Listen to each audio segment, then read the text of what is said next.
comment je vous dirais bien ça? Je termine ma 3e saison avec une femme fascinante, au potentiel et intérêts multiples et qui n'a pas peur de foncer, mais comme pas pantoute. J'avais vraiment hâte d'avoir cette discussion-là avec elle parce qu'elle est entrepreneur. Elle va fêter d'ailleurs ses 10 ans.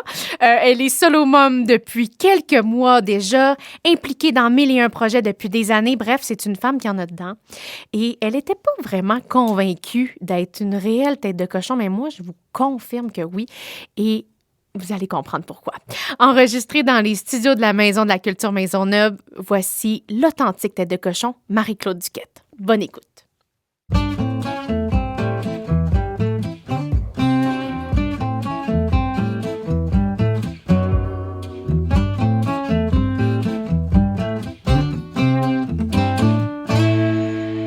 Marie-Claude Duquette, bonjour.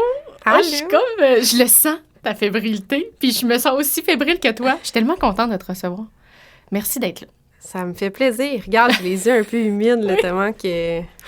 Mais on a eu le bonheur, bien on a encore le bonheur de travailler ensemble sur Les Dérangeants, un projet entrepreneurial où vous êtes venu me repêcher comme recherchiste et finalement, je suis devenue la grande chef au contenu. On est tombé en amour avec toi. Et comment ne pas tomber en amour avec Sandrine?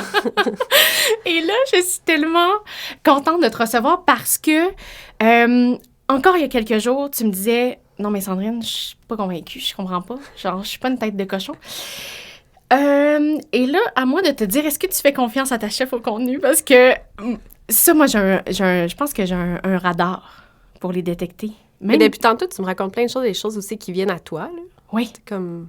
Oui, mais parce que moi, j'en suis une, tu sais. Puis je me disais, OK, mais je sais qu'il y en a plein d'autres. Puis j'avais le goût de les mettre en lumière. Puis moi, je le sens depuis jour 1. Je le vois dans ton ADN.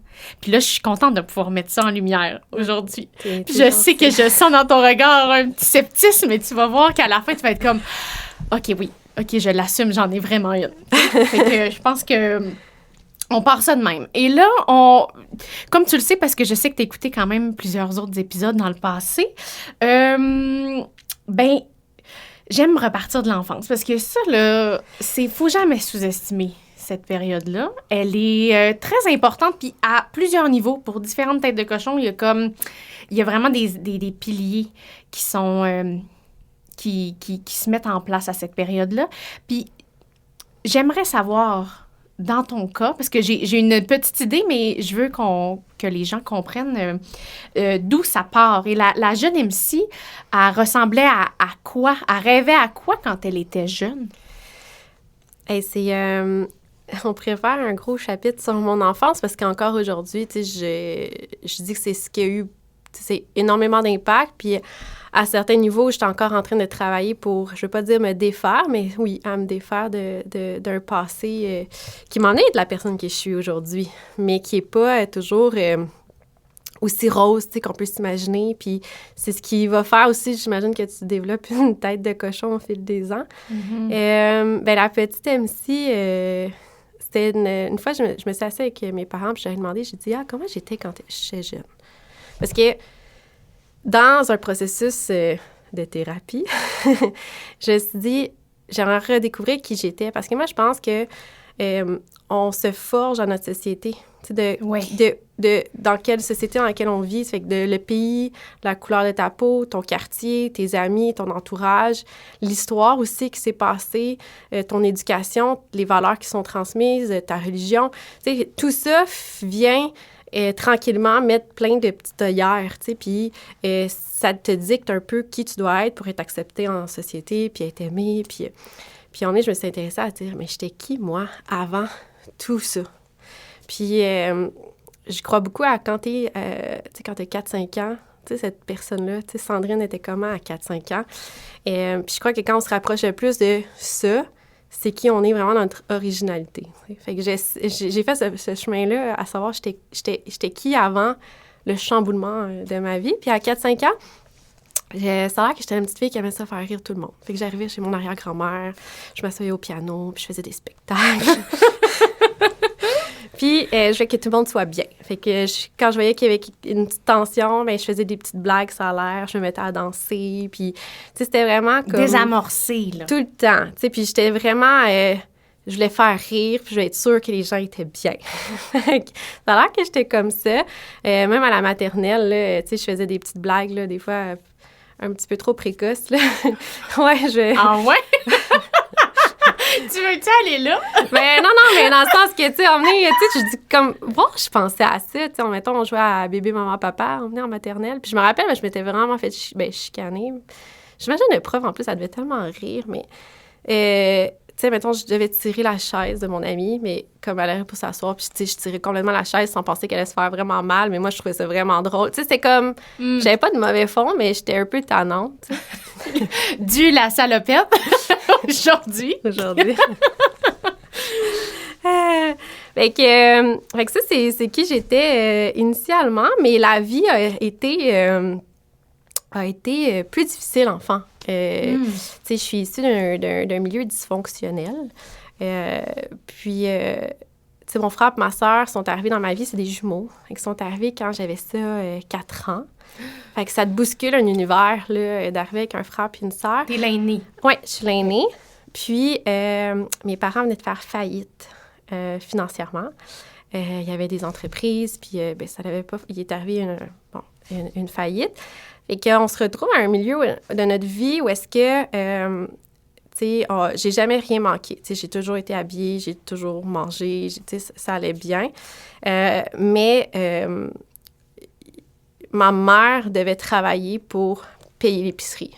Devait travailler. Fait que c'est de là qu'elle est partie sa compagnie. La compagnie qu'aujourd'hui, je suis propriétaire. Mais les premiers contrats, c'est quand on signe un contrat, c'est comme, OK, ça va payer la garderie des jumeaux. OK, ça va payer l'épicerie. Puis là, il faut savoir qu'elle est tombée monoparentale. Fait que là, on est dans un contexte de monoparentalité. Ma maman, elle travaillait. Et elle avait 3 enfants. Puis, ça a été...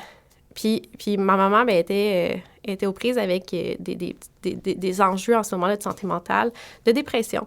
Puis dans ce temps-là, on n'en parlait pas de la dépression postpartum. Il n'y avait pas de support, il n'y avait pas les informations qu'on a aujourd'hui, il n'y avait pas... Fait qu'elle était pris avec ça. Fait que vite, moi, j'ai dû être très autonome. Tu sais, vite, j'ai dû revenir à la maison, faire moi-même mes devoirs. Tu sais, moi-même, mes parents n'avaient pas le temps, tu sais, à ce moment-là, de faire les devoirs avec moi. Fait que je devais trouver des moyens à moi-même apprendre à lire. Puis là, il y en a qui vont faire, bien, voyons. Mais c'est ça, c'était un contexte qui, à ce moment-là, était difficile. Puis ça a fait que je suis mal partie à l'école. Tu sais, ça a fait que j'étais super brillante, mais on n'avait pas les ressources aujourd'hui, mais j'avais de la difficulté d'apprentissage parce qu'à la maison, bien, ça allait pas bien. Fait que là, j'avais de la difficulté à l'école. Fait que moi, j'ai comme compris à 6-7 ans que j'étais pas bonne. Fait que j'ai appris que j'étais pas bonne. Je pensais que j'étais pas bonne. Fait qu'à chaque année, ce que moi, je me suis répétée, mais moi, je suis pas bonne à l'école. Puis on a dit, tu sais, finalement, il y a eu un diagnostic de TDA à travers ça qui faisait beaucoup de sens, là. Puis ma mère, par exemple, elle était tout le temps, non, c'est pas que t'es pas bonne, t'as une difficulté d'apprentissage. C'est pas pareil. Fait que j'ai dû travailler 2 fois plus fort. Puis tu sais, tout le temps, les gens là, qui ont comme... Tu sais, toi, Sandrine, là, je sais pas comment t'es, mais tu sais, des amis à l'école qui sont comme... Ils étudient à peu près, puis ils ont 90 Moi, je travaillais vraiment fort, puis j'avais 70. Puis là, j'étais fière avec mon 70. Puis là, t'as ton ami qui a son 90, puis c'est... tu sais... Fait que ça a été ça, tu sais, le primaire. Puis j'avais beaucoup m'occuper de mon frère et ma soeur. Fait que je suis devenue quelqu'un d'hyper responsable. J'étais comme une petite mère. Fait que ça m'arrivait, tu sais, ma mère, elle, dans le temps, elle travaillait, elle était pognée sur le pont Jacques-Cartier. Elle dit, OK, je m'en viens, là. Marie fait bouillir l'eau. Je faisais bouillir l'eau, je devais avoir 9 ans. Fait que le temps qu'elle arrive, entre la gardienne qui doit partir, fait que là, je préparais le souper. Fait que ça a été une vie très sérieuse vite. Puis, mais à travers tout ça, malgré qu'on n'avait pas beaucoup de sous, ma mère nous a toujours appris à être généreux. Et que je faisais du bénévolat. Depuis à quel âge? Jeune. Vraiment jeune. Ouais, vraiment tu jeune. l'accompagnais, elle, ou ça prenait sa forme comment? Ben, c'est... ça a commencé par des petites choses comme, mettons, à Noël, ma mère me demandait de prendre ma Barbie préférée. J'en avais pas beaucoup, là. Mais de prendre ma Barbie préférée. L'affaire, c'est que j'ai pas pris ma préférée. Mais de prendre ma Barbie préférée et de la donner. Puis, dans le fond, je savais pas, à ce moment-là, on aidait une famille qui, eux, avaient rien sur la table à Noël, t'sais. Nous, on avait quelque chose à manger, là. Fait que malgré qu'on n'avait pas beaucoup de sous, on donnait nos jouets. Je suis née dans une famille chrétienne, fait que je m'investissais comme à l'église. Puis, il y avait des gens qui voulaient partir à un orphelinat en Roumanie. Puis là, moi, je voulais aider pour que... Je n'étais pas vieille, là, j'allais faire de la confection de vases qu'on revendait. Oh! Ouais, fait qu'au lieu d'aller jouer avec des amis, je faisais de la confection de vases. Puis, je les peinturais, puis ça donnait quelque chose, là. On avait quand même des madames qui... Puis, dans le fond, vous amassiez des sous pour ça. Oui, pour ramasser des sous pour ouvrir un orphelinat, parce qu'il y avait beaucoup de jeunes, dans le fond. Mais j'avais 2 amies qui étaient roumaines, puis qui avaient été adoptées, justement. Puis là, leur mère avait le désir d'ouvrir un orphelinat pour accueillir les enfants. Fait que moi, c'est ce que je faisais avec mes amis, là. Je faisais la confection de vases. Puis si je me trompe pas, quand on t'avait demandé ce que tu voulais faire, t'avais répondu missionnaire à 12-13 ans, là, que c'était vraiment quelque chose que tu te voyais faire ça, là. Oui, en première secondaire, je t'avais dit ça à un professeur. T'es bonne, t'as trouvé ça? Oui, j'avais dit ça à un professeur, puis elle m'avait répondu que c'était pas un métier. Ben voyons. Oui, mais comme... ça là, puis j'ai quand même une très bonne mémoire. Puis en 5e année, moi, j'ai dit, je veux être psychologue. Je voulais vraiment être psychologue. Je vais être psychologue, puis je vais aller faire mon université en anglais. Puis là, ma mère me regarde, puis elle était comme, ben tu sais que c'est un bac ballon. Hein? Puis je comprenais pas ce que ça voulait dire, mais ce que je comprenais, c'est, oublie ça, fille, là. Tu n'auras pas ce qu'il faut pour... Puis c'est vrai que, tu sais, comme, de où je partais, à chaque année, on m'annonçait que j'allais redoubler. Puis j'ai jamais redoublé parce que pour moi, c'était pas une option, redoubler, là. Fait que j'ai tellement travaillé fort. Fait que j'ai dit, OK. Fait que là, je me suis rendu compte, ben peut-être que psychologie, ça allait pas être accessible à moi. Ouais. Puis après ça, bon, je voulais être missionnaire. Puis là, on m'a dit, ben non, c'est pas un métier, là. Faut que tu trouves un vrai métier. Puis je dis, mais tu sais, à ce temps-là, on m'a pas parlé de l'ONU, on m'a pas parlé de... Tu sais, il y avait... L'information elle était difficile, je trouve qu'au niveau, elle n'était pas aussi accessible qu'aujourd'hui, puis que je ne savais pas ce qui était possible. Qu'est-ce qui était possible à partir de ce désir-là. Exactement. Ouais. Puis ce que tu fais toujours dire, c'est on te ramène à tes notes. Tu sais, tu as des rêves, puis ce qu'on te ramène toujours, c'est ta note. Puis c'est comme si qui que t'es est défini par ta note scolaire, au lieu d'être défini par tous tes autres talents. Puis des talents, j'en avais, mais ils n'étaient pas valorisés à l'école à ce moment-là. On me ramenait à mon français, puis mes mathématiques. Puis... C'était quoi tes talents? Qu'est-ce que... Parce que t'en as des forces. T'en avais des forces. Est-ce que t'en étais consciente? T'as-tu pu les développer, malgré tout? Ben plus ou moins, tu sais, comme... Tu sais, mes parents ne pouvaient pas, comme les autres... Ma mère, elle essayait quand même de nous envoyer, tu sais, je dis, bon, je vais aller dans un camp de soccer. Tu sais, elle a été capable, tu sais, elle mettait son argent, puis elle m'envoyait, tu sais, dans mon camp de soccer. Moi, j'aimais beaucoup, beaucoup le théâtre. J'ai essayé, mais là, tu sais, bon, il y a les codes de popularité aussi dans la classe, fait que là, j'avais peut-être pas les rôles que je voulais, puis, tu sais, on s'en rappelle que j'étais comme... Tu sais, j'étais pas la petite fille... mettons que ça paraît que c'est quand même que j'avais à l'école puis j'étais un peu poquée. Tu sais, je venais d'un milieu un petit peu... fait que c'était pas... puis j'étais dans une école primaire très... tu sais, mes amis, c'était tous... Leurs parents étaient chirurgiens. Ça donnait de même. J'étais dans un super beau contexte, là, cousu de la rive sud à ce moment-là qu'on habitait. Puis fait que mes amis avaient des vêtements de marque. Et que moi, j'arrivais avec du linge donné. Mais donné de filles qui étaient comme 4 ans plus vieilles que moi. Oh, fait que mon linge était... Mais il était juste démodé au moment qu'il s'était rendu, qu'il me faisait. Puis à ce moment-là, le fluorescent était plus à mode. Mais moi, ce que j'avais, c'était du fluorescent. Tu cherchais la petite Marc-Claude dans le cours de récré, c'était facile. J'avais mon petit jacket, là, orange puis vert fluo, là. Fait que là, me faisait écœurer avec mon linge. Fait que j'avais comme travaillé tout le temps plus fort ma personnalité. Tu sais, tout le temps que... Parce que si tu te basais sur ce que j'avais l'air, oui, il fallait que tu exploses davantage ou en tout cas que fait que moi, c'était de courir plus vite que tout le monde, mettons. Fait que tu as un talent, là, c'est ça. Moi, je courais aussi vite que les gars. Puis ça me fâchait, moi, là, comme qu'on allait me dire que j'allais courir comme une fille. Là. Puis à ce temps-là, je comprenais pas ces concepts-là, tu sais. Puis on jouait à la tag barbecue, puis moi, j'avais pas compris. Moi, c'était de courir vraiment vite, puis les filles, eux, voulaient se faire comme attraper, tu sais, pour frencher. Puis moi, j'étais non, moi, faut que je cours vite! J'étais déjà, tu sais, comme ça, oui, là, fait que là, je cours vite, puis fait que là, en art plastique, je voulais être bonne, tu sais, je voulais être bonne dans toutes les autres affaires. Puis je voulais pas que ça paraisse que des affaires que je comprenais pas. Fait que, mettons, en anglais, les quiz, là, en anglais, je comprenais rien de ce qu'elle disait, là. Mais je faisais tout le temps sur le piton, après à deuxième personne. Fait que comme ça, j'avais l'air de savoir de quoi qu'elle parlait. Mais j'avais aucune idée. Mais c'est une grande forme d'intelligence, là. Je veux dire que... Non, mais c'est parce que tu réalises pas, là. On vient de commencer, et là, tu réalises-tu comme les acquis, le côté autodidacte et la persévérance de ta tête de cochon? Je vais courir plus vite. Tu sais, parce que la vie t'a comme amené à... Tu sais, genre, ça n'a jamais été un long fleuve tranquille. Puis t'es comme, ben moi, je nage à contre-courant. Merci, bye! C'est incroyable, là, ce que tu me dis là. Je sais pas si tu le réalises. Oui, mais là, c'est quand t'en parlant, oui. Puis, non, mais puis là, j'ai l'impression de passer dans tous les sens. Puis les gens, mais c'est ça, avoir un TDA. Mais, non, puis c'est ça. Puis quand je te disais, je m'intéressais à la psychologie, c'est que ma mère a emmené, elle avait acheté un livre pour savoir comment gérer son adolescente. Ma mère, ce livre-là, elle l'a jamais lu. Okay. Mais moi, ce que je faisais, c'est que je le lisais. Puis quand j'avais un problème, je lisais le livre, puis je me l'auto... Tu te l'auto...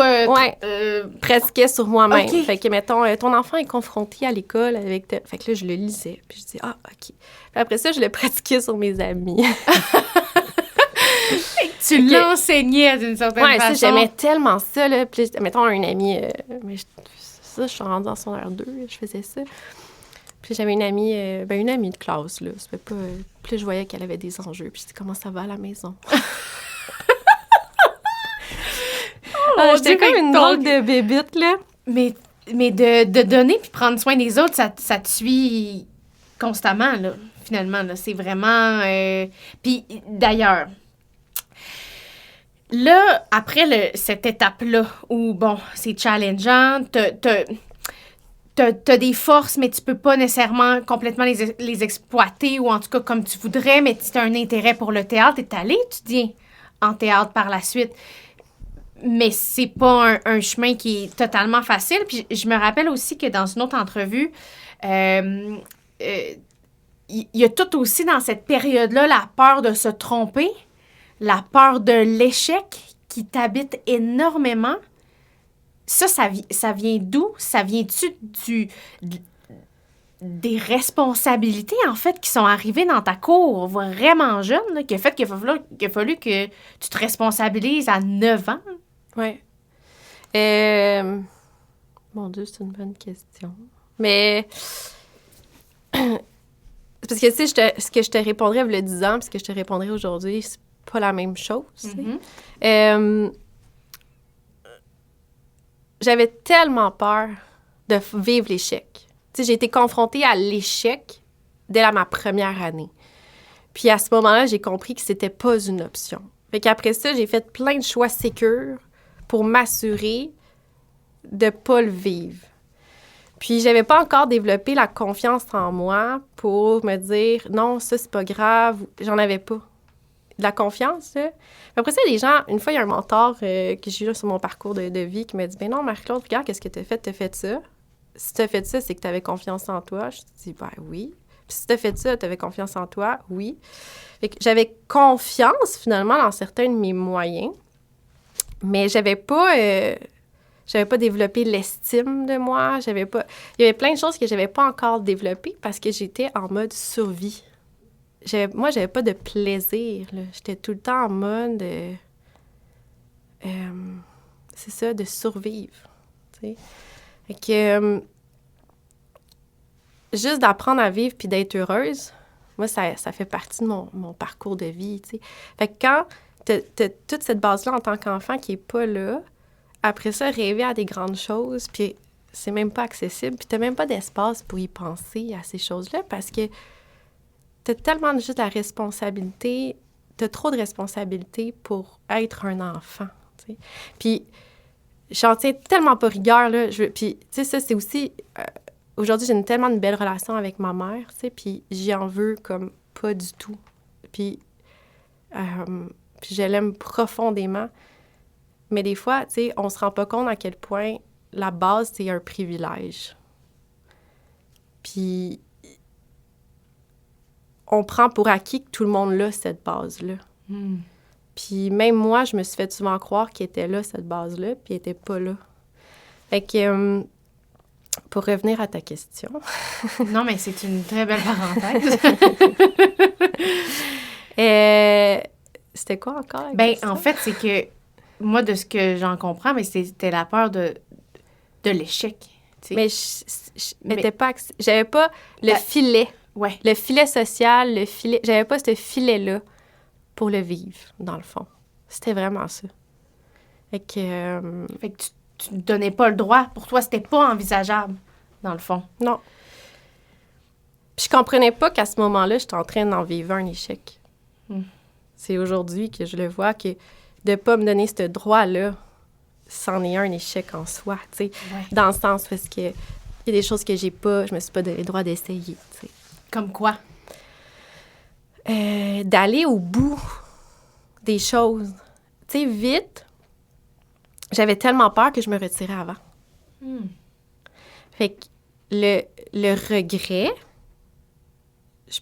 Puis, tu sais, aujourd'hui, je travaille à pas vivre une vie de regret, mais il y en a eu, tu sais. Mais après ça, j'étais où j'étais avec ce que j'avais, puis c'est correct, tu sais. C'était ça, puis je pourrais pas réécrire l'histoire différemment. L'histoire, c'est ça, t'sais. Mais, fait que, tu sais, comme... Quand j'ai fini le cégep, parce que j'étais allée au cégep en théâtre, puis, tu sais, mes parents, vraiment, ils endossaient pas du tout ce choix-là, parce qu'ils m'ont dit, ben là, tu vas manger du craft dinner. Mais c'est là que je me sentais bien, moi, sur la scène. Parce que quand j'étais sur la scène, je peux être n'importe qui sauf moi. Puis, tu sais, j'ai fait beaucoup d'écoles secondaires parce que mes parents, tu sais, se sont séparés, se sont remariés, se sont divorcés, se sont remariés. Tu sais, c'était comme, quand je dis c'était dysfonctionnel, fait que j'ai changé 3 fois d'école secondaire en 3 ans. Tu te refais les amis. Puis je me sentais vraiment comme dans le film Mean Girl, là. Mean Girl? Oui. Mean Girl, avec Lindsay Lohan dans le temps. Et tu sais, il y avait la table des populaires, la table des, tu sais, puis... OK, ça, tu l'as vécu, moi, je l'ai vécu, là. Moi, j'ai déjà mangé dans une toilette. Oh my God! Ouais, parce qu'à un moment donné, j'étais rentrée dans une nouvelle école. Puis t'apprends à qui tu veux parler, à qui tu veux pas parler. T'apprends à dire qui, tu sais, tu développes des skills, des talents sociaux. Ouais. À être capable de lire les gens. Puis tu sais, je l'ai vécu cette année-là en secondaire 3. Ouais, c'était particulier, cette école-là, là. Puis je me rappelle, c'était ma 3e école en 3 ans, puis j'ai demandé à mes parents, je veux changer d'école. Puis là, mes parents ont comme essai. Finalement, j'ai été 3 ans là, puis je m'en suis bien sortie, là. Mais c'était comme la jungle, là, quand je suis arrivée à cette école-là. Puis je venais de déménager de la Rive-Sud, puis j'étais partie dans les Laurentides. Puis finalement, je me suis découverte à l'intérieur de tout ça. Mais puis c'est là que j'ai développé aussi mon talent pour le théâtre. Puis c'est là que je me suis retrouvée à être capable de réaliser que j'étais capable de faire rire les gens. Puis là, j'aimais ça. Puis... tu sais, j'étais pas populaire, j'étais pas rejet, j'étais juste dans la masse. Mais quand j'étais sur scène... Tu brillais. Je brillais, tu sais. Puis les gens venaient me dire, puis là, je gagnais des méritas, tu sais. Puis là, pour la première fois, au lieu d'être un méritas sur la persévérance scolaire, c'était un méritas pour en théâtre. Fait que j'aimais ça, là, ça me faisait du bien. Puis j'obtenais les premiers rôles. Puis fait que là, je me rappelle, j'avais écouté... j'étais inscrite en sciences humaines, parce que quand tu sais pas quoi faire dans la vie, tu t'en vas en sciences humaines. C'est triste. Je m'excuse tout le monde qui sont allés en sciences humaines. Mais je sais pas quoi faire, puis je suis allée en sciences humaines. Puis encore là, tu sais, l'orienteur de l'école était comme, tu pourrais être secrétaire. Yeah. Oui, c'est ça qu'il m'a dit. Mais il m'a dit aux 3/4, je pense, des filles, là, d'être secrétaire. Là. Fait que, tu sais, j'ai jamais eu personne sur mon parcours avant vraiment longtemps qui m'a dit, toi, Marie-Claude, là, tu vas réussir, puis tu vas être capable. Les gens que je rencontrais, c'était tout le temps... Fait que c'est tough, là, tu sais, t'as déjà pas... dans ton sac à dos, il est pas plein là, d'outils, là, puis en plus, on te rajoute des roches, là, tu sais, dedans, où est-ce qu'il dit qu'il est juste plus lourd. Fait que là, j'étais inscrite en sciences humaines, puis j'ai écouté The Notebook, là, avec Ryan Gosling. Oui. Puis... ça m'a marqué. Puis j'avais écouté le film, c'est super triste, là, la fin. Oui, oui. Mais j'avais pas pleuré. J'ai pleuré 2 heures plus tard, pendant 2 heures. Oh! Ouais, j'ai pleuré, là, les larmes de mon corps. Mais parce qu'en est, tu sais, dans le film, il dit... C'est super cliché, là, mais tu sais, bon, il y a une scène, là, si vous l'avez pas vu, vous manquez vraiment quelque chose à votre vie. C'est un classique. Puis il dit, qu'est-ce que tu veux? Pas ce que tes parents veulent, pour ce que lui veut, pas ce que moi je veux, toi. Toi, qu'est-ce que tu veux? J'étais arrivée le lundi, puis j'ai fait la demande, puis j'ai changé, puis j'étais allée pour aller en théâtre. Puis... c'est fou, hein? Ouais, mais j'ai dit, c'est vrai, c'est pas la première fois, c'est quoi moi je veux? Oui. Les gens, tout le monde choisit pour moi depuis tout le temps, puis on me restreint tout le temps. Tu sais, moi, on me disait, ma mère, elle voulait tellement pas que... Tu sais, ma mère a tellement travaillé fort à être entrepreneur. Elle dit, Marie, va chauffeuse d'autobus à la STM à Montréal, tu vas avoir un fonds de pension. Mais moi, là, quand on me disait ça, là, c'est que je savais qu'on était en train de me dire, t'es pas assez bonne à l'école, fait qu'envisage même pas l'université, va juste devenir chauffeur. Puis ça me mettait en colère. C'est sûr! En colère, là. J'étais comme, ah ouais? Puis, tu sais, ça me fâchait, là. OK, j'étais allée en théâtre, puis ça a été les 2 plus belles... Les gens qui disent le cégep, là, moi, là, ça a été vraiment un moment, là, j'ai eu du fun. J'avais pas besoin de prendre de drogue. Je faisais juste du théâtre. Et que, non, j'ai vraiment aimé ça, mais quand j'ai fini le théâtre, fallait que j'aille à l'université. J'avais peur. Puis j'étais tellement rendue épuisée. J'étais comme une vieille personne dans un corps jeune, tellement travaillé tout le temps fort, puis tout était comme... Je dis, j'ai besoin d'une pause. Puis là, j'ai décidé que j'allais apprendre mon anglais. Et je suis partie en Ontario. Puis encore là, c'est une autre histoire. J'étais allée en Ontario, puis j'étais dans une classe, des gens... Tu sais, une école où est-ce que tu recevais les immigrants qui arrivaient au Canada. Mm-hmm. Fait que j'étais la seule Canadienne dans cette classe-là. Là, il y avait des gens de tous les pays. Puis là, j'en ai vu. Tu sais, quand tu dis que tu vis dans un privilège, là, là t'as des gens dans ta classe là, qui arrivent de tous les pays du monde, puis ils n'ont rien sur la table. Puis qui arrivent ici parce qu'il y a de la guerre dans leur pays. Leur frère est encore là-bas, puis ils savent même pas s'il est vivant. Il y en a qui ont été kidnappés comme en otage de guerre, puis il y en a qui ont dû quitter un cartel mexicain. Puis, tu sais... Puis, tu vois, cette année-là, à Noël, j'ai appelé mes parents, puis là, j'ai dit, est-ce que vous voulez m'aider? J'aimerais ça que tout le monde ait quelque chose à Noël sur la table. Fait que je suis partie, puis j'ai acheté... ça fait longtemps, cette histoire-là. Puis, tu sais, pas les enfants de Noël. Ben oui, j'ai les yeux... On a tous les yeux pleins d'eau. Mon Dieu, c'est tellement une belle anecdote. J'ai acheté des dindes, là, des couches, plein de trucs pour les bébés, puis j'avais toutes les adresses des gens de ma classe, là. Puis j'avais un station wagon dans ce temps-là. J'avais tout pacté, là. Puis j'allais de maison en maison. Puis j'avais porté des dindes avec des couches. Puis, tu sais, c'est... Pour vrai, là, donner, là, tu te fais un cadeau à donner. Comme... Puis je trouve que dans notre société d'aujourd'hui, hyper individualiste, on oublie ça. Que donner, faire du bénévolat, redonner, contribuer, d'arrêter de regarder notre petit nombril, là, puis de... Si on faisait plus de ça, la Terre s'en porterait mieux, mais nous, en tant qu'individus aussi, parce que ça l'humanise tellement de choses, là. Fait que moi, j'avais fait ça pour apprendre pendant que j'apprenais mon fait anglais. Que la missionnaire est toujours là. Elle prend plein de formes, mais ça, c'est comme... T'es pas... Tu sais... C'est pas nécessairement... Puis ça, on va y revenir avec la reprise de l'entreprise et tout ça, mais... Elle est là. Elle est encore là, la jeune missionnaire de 12 ans, là. C'est beau, là. C'est tellement beau. C'est... Des humains comme ça, on en a tellement besoin. Mais on peut tout l'être, tu sais. Je sais. C'est ça qui est... Wow! On dirait que je sais plus où t'amener, là. Je suis juste comme portée par... Wow!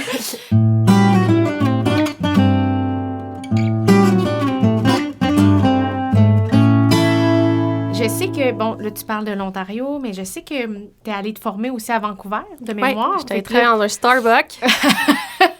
Fait que l'appel d'explorer, de sortir, de retrouver une certaine liberté, ça a terminé ton... Tu sais, ça a nourri ton ton adolescence et le début de ta vie adulte. Mhm. Puis ça, t'en as eu besoin parce qu'on on t'a fini par te ramener Ben, au bercail. tu sais, dans le contexte dans lequel j'étais, c'était comme si on était, mon frère, ma soeur, puis moi, des super de beaux oiseaux. Tu sais, on est beaux. Tu sais, mais que tu y coupes le bout des ailes. Fait qu'il peut pas voler. Puis, j'avais besoin de me découvrir, puis d'être autonome, puis de faire la part des choses dans qu'est-ce que mes parents y sont, puis qu'est-ce que Marie-Claude, elle est. Puis fait que je sorte de ce contexte-là. Puis c'est pour ça que l'Ouest canadien, ça m'appelait pour apprendre mon anglais. J'avais une opportunité là. Puis j'étais pas encore... tu sais, j'étais pas la fille qui... malgré que j'étais rendue plus vieille, j'étais pas autonome. Puis c'est drôle, hein, parce que d'être enfant, j'étais comme une petite adulte. Mais arrivée à l'adolescence, j'étais quand même dans un cocon, tu sais. Puis, tu sais, comme je t'ai dit, tu sais, j'avais pas développé mes talents à me faire confiance. Puis, fait que, tu sais, d'être 100% autonome, j'avais besoin toujours d'un petit filet parce que j'avais peur. J'avais tellement peur, là. J'avais peur. J'étais une petite fille apeurée. Mais malgré ça, tu sais, oui, je faisais des trucs, tu sais. Fait que là, j'avais une opportunité de pouvoir aller vivre chez une madame comme amie d'amis qui faisait que bon, fait que je suis partie. Je sais pas la fille qui allait s'entasser à 6 dans un condo à Whistler. Mais c'est probablement ça que j'aurais voulu faire. Mais j'avais pas c'était pas assez de filet pour moi, là. Fait que, tu sais, j'étais allée dans un contexte comme ça. Puis je me rappelle, j'avais mon premier chum dans ce temps-là. Puis il m'a dit, ben si tu pars dans l'Ouest, là, ça pourra plus marcher. Puis je dis, ben je pars dans l'Ouest. Parce que je savais que c'était ça qui était simple pour moi. Puis puis une relation à 19 ans, c'est pas ça qui allait me permettre de m'émanciper. Fait que fallait que je parte. Ben, tu t'es écouté, là. Oui. Qu'est-ce que je veux? C'était ça. Fait que je suis partie. Mais mes parents m'ont appelée, puis ils ont dit, on a besoin que tu reviennes. Couple de mois. Et moi, je préparais mon départ, là, parce que là, j'avais eu l'appel. Oui. Tu sais, le ski bum, là, c'est ça que je voulais vivre, là. Là, je réalisais, là, j'étais en train de découvrir quelque chose, tu sais. Ben, j'étais skieuse, mais pas... tu sais, j'avais pas pu non plus ça le développer comme j'aurais voulu. Mm-hmm. Fait que, mais ça, cette vibe-là de l'Ouest, oh mon Dieu, j'ai comme fait, oh, il y a quelque chose là, c'est mon énergie, c'est qui je suis, l'Ouest canadien. Fait que je suis revenue travailler 6 mois. Puis finalement, 6 mois est devenu 1 an. Puis il est arrivé, c'est pas ce que je voulais. C'est vraiment, vraiment pas ce que je voulais. Puis, tu vois, je suis même pas encore capable d'en parler. Ça a été un moment très, très difficile, ça. Mais mes parents étaient comme, tu dois le faire pour la famille. T'sais. Le retour des responsabilités, là. Oui. On remet cette pression-là sur tes épaules. Oui. Puis, les gens me disent, t'as tout le temps le choix. Mm-hmm. C'est vrai qu'on a toujours le choix, mais il y a un moment donné que... Tu sais, il y avait mon frère et ma soeur là-dedans. Puis, je voulais les protéger. Puis, je voulais... Et que je suis restée. Puis, c'est ça, il est survenu un drame familial vraiment difficile à 20 ans. Puis, mon père était plus là. Ma mère a fait une grosse dépression. L'employé clé était parti en burn-out, là, peu importe. Puis, je me suis retrouvée à 20 ans avec la compagnie pas mal ses épaules. Puis, tu peux pas tomber. Parce que si tu tombes, ton frère et ta soeur comptent sur toi. Ils ont 16 ans, ils sont encore au secondaire. Puis, il faut que la compagnie elle roule. Puis, c'est ça qui ramène à manger sa table. Fait que quand les gens me disent t'as toujours le choix, oui, t'as le choix. Mais moi, le choix avec lequel j'étais prête à vivre, c'était d'être là pour ma famille, de ne pas les laisser tomber. Fait que ça a été un moment vraiment difficile, vraiment, vraiment difficile. Puis, j'ai commencé à travailler, là, tu sais, moi, j'y crois pas aux 80 heures semaine, mais c'est probablement ce que je faisais, tu manges des Doritos sauce salsa, puis ah ouais, go, tu t'en vas travailler. Là. Ça a été vraiment des années difficiles, puis on était capable, avec ma mère, de passer au travers puis de remonter ça.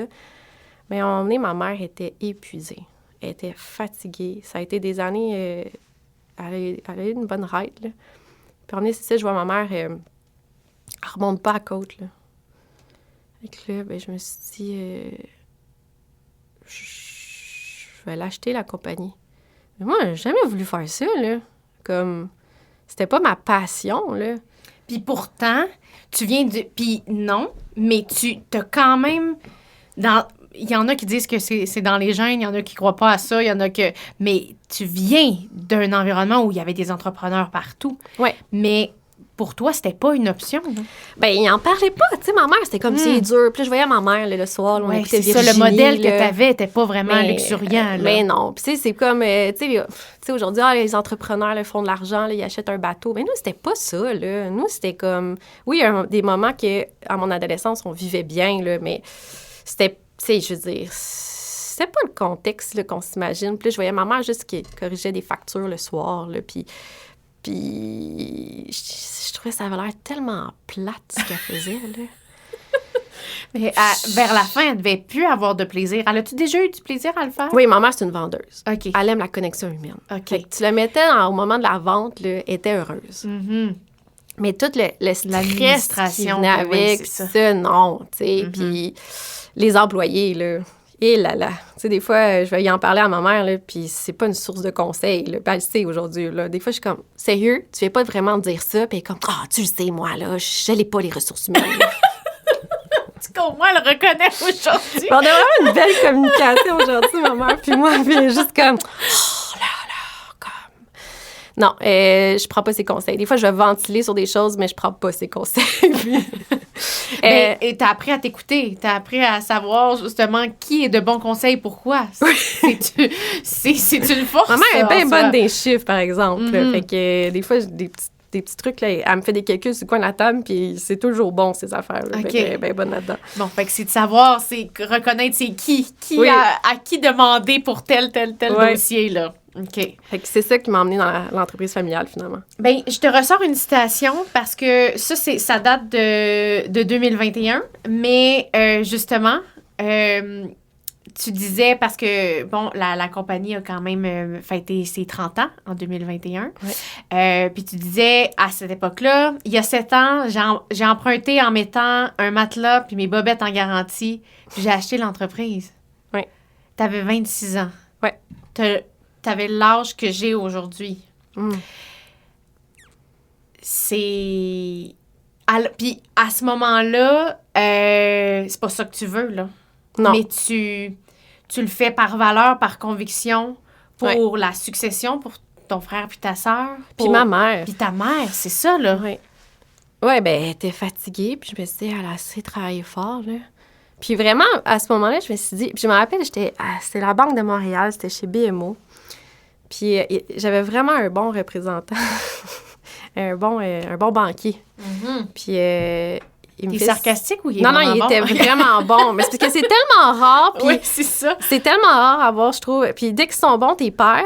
Puis je l'ai perdu, justement. Il s'appelait Benoît. Il était vraiment ultra compétent. Puis j'ai été super bien entourée dans mon achat. Puis j'avais un excellent comptable. Tu sais, mais je comprenais rien de ce que je faisais. Mon comptable, lui, je faisais confiance. Mais je comprenais rien. C'était beaucoup d'argent. Fait que, tu sais, là, t'es là, OK, un prêt d'1,5 million. Puis là, OK, Investissement Québec, cela. Là, puis je signais tous ces papiers-là. Puis je m'étais vraiment dit, ben, le pire, là, qui arrive, là, c'est que je fais faillite, tu sais. Je dis, Puis t'as déjà été témoin de ça. Oui. C'est pas facile. Non. Mais j'ai dit, j'ai pas grand-chose à perdre, tu ça. sais. Ton nouveau matelas, puis tes bobettes.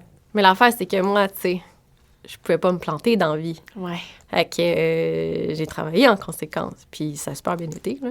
Mais oui, puis là, à ce moment-là, quand je signe la lettre d'intention de l'achat, puis avec la banque, puis tout ça, puis en même temps, on reçoit une lettre de notre plus gros client qui fait 55 % du chiffre d'affaires, ce qui est vraiment pas sain dans une entreprise. Mais tu sais, emmener ma mère, elle était rendue une part dans sa vie où est-ce qu'elle roulait sur ses clients, puis elle faisait plus de développement d'affaires. Puis ce client-là, il est devenu super gros, 55 %, puis elle roulait là-dessus. Il venait d'être acheté par une compagnie américaine. Puis là, moi, j'ai dit, dans 2 ans, d'après moi, il va émigrer en Floride, puis on va le perdre. Ça a pris 2 ans, on l'a perdu. Fait que là, j'ai acheté une entreprise en décroissance. Oui, parce que à l'époque, ça s'appelait les imprimeries Triton, Ouais. qui maintenant s'appelle Groupe Triton, Ouais. mais qui était vraiment dans ce secteur-là. Là. Fait que, peux-tu nous dire, à cette époque-là, qu'est-ce que vous faisiez? Bien, c'était une entreprise en imprimerie. Et dans le fond, c'était courtier. Tu sais, c'est vraiment le courtier en imprimerie. Fait que, tu sais, c'est un peu comme un courtier d'assurance. Bien là, c'est dans le domaine de l'imprimerie. Puis ce qu'on faisait beaucoup, c'est de la formule d'affaires, ce qui n'existe plus aujourd'hui parce que tout est sur des iPads. Fait que ma mère était beaucoup dans l'impression traditionnelle. Puis on était, tu sais, elle roulait bien, là, elle vivait super bien, la business, elle allait bien. Tu sais, un beau modèle, là, où est-ce que c'est une entreprise de service au final. On n'a pas de presse, on n'a pas... c'est vraiment comme... Il y avait du design graphique. Puis moi, au moment de le racheter, j'ai vraiment, dans le fond, développé le volet de design graphique, puis j'ai rajouté des services qui sont beaucoup plus liés à l'emballage. Mais ça a été le 10 ans, j'ai dit, OK, je me tourne vers emballage alimentaire. De là, les étiquettes, les boîtes, je me suis dit, ça partira pas. Les gens vont continuer à avoir besoin. Fait que j'ai comme développé des talents à vraiment comprendre l'univers de l'emballage. Puis de là, après ça, de fil en aiguille, on fait beaucoup de production imprimée pour les vêtements corporatifs, de la merch. Mais dans un contexte où moi, je veux que ce soit trendy, je veux que ce soit beau. Fait qu'on développe vraiment de l'image. On va développer des finitions qu'on va retrouver comme en magasin. Fait que c'est ça aujourd'hui, plus le groupe Triton. On fait encore l'impression traditionnelle, mais aujourd'hui, c'est peut-être comme 30 % de notre chiffre d'affaires. OK, quand même. Puis 70 là, oui, vraiment plus l'emballage puis le vêtement qui a pris beaucoup de place. Puis je te dirais que le vêtement, c'est vraiment plus vers ça. Puis à ça, j'ai changé un peu j'ai changé la vision aussi. J'ai créé une mission à l'entreprise, une valeur à l'entreprise. C'est bon. Moi, chez nous, il y a une valeur, puis c'est être responsable. Puis il n'y en a pas plein, c'est une. Mais être responsable, c'est quoi? C'est être responsable dans le fond, une entreprise responsable, pour moi, c'est être responsable dans ta communauté. Fait que de redonner à ta communauté, de t'investir dans ta communauté. Responsable, c'est auprès de tes fournisseurs, auprès de tes clients.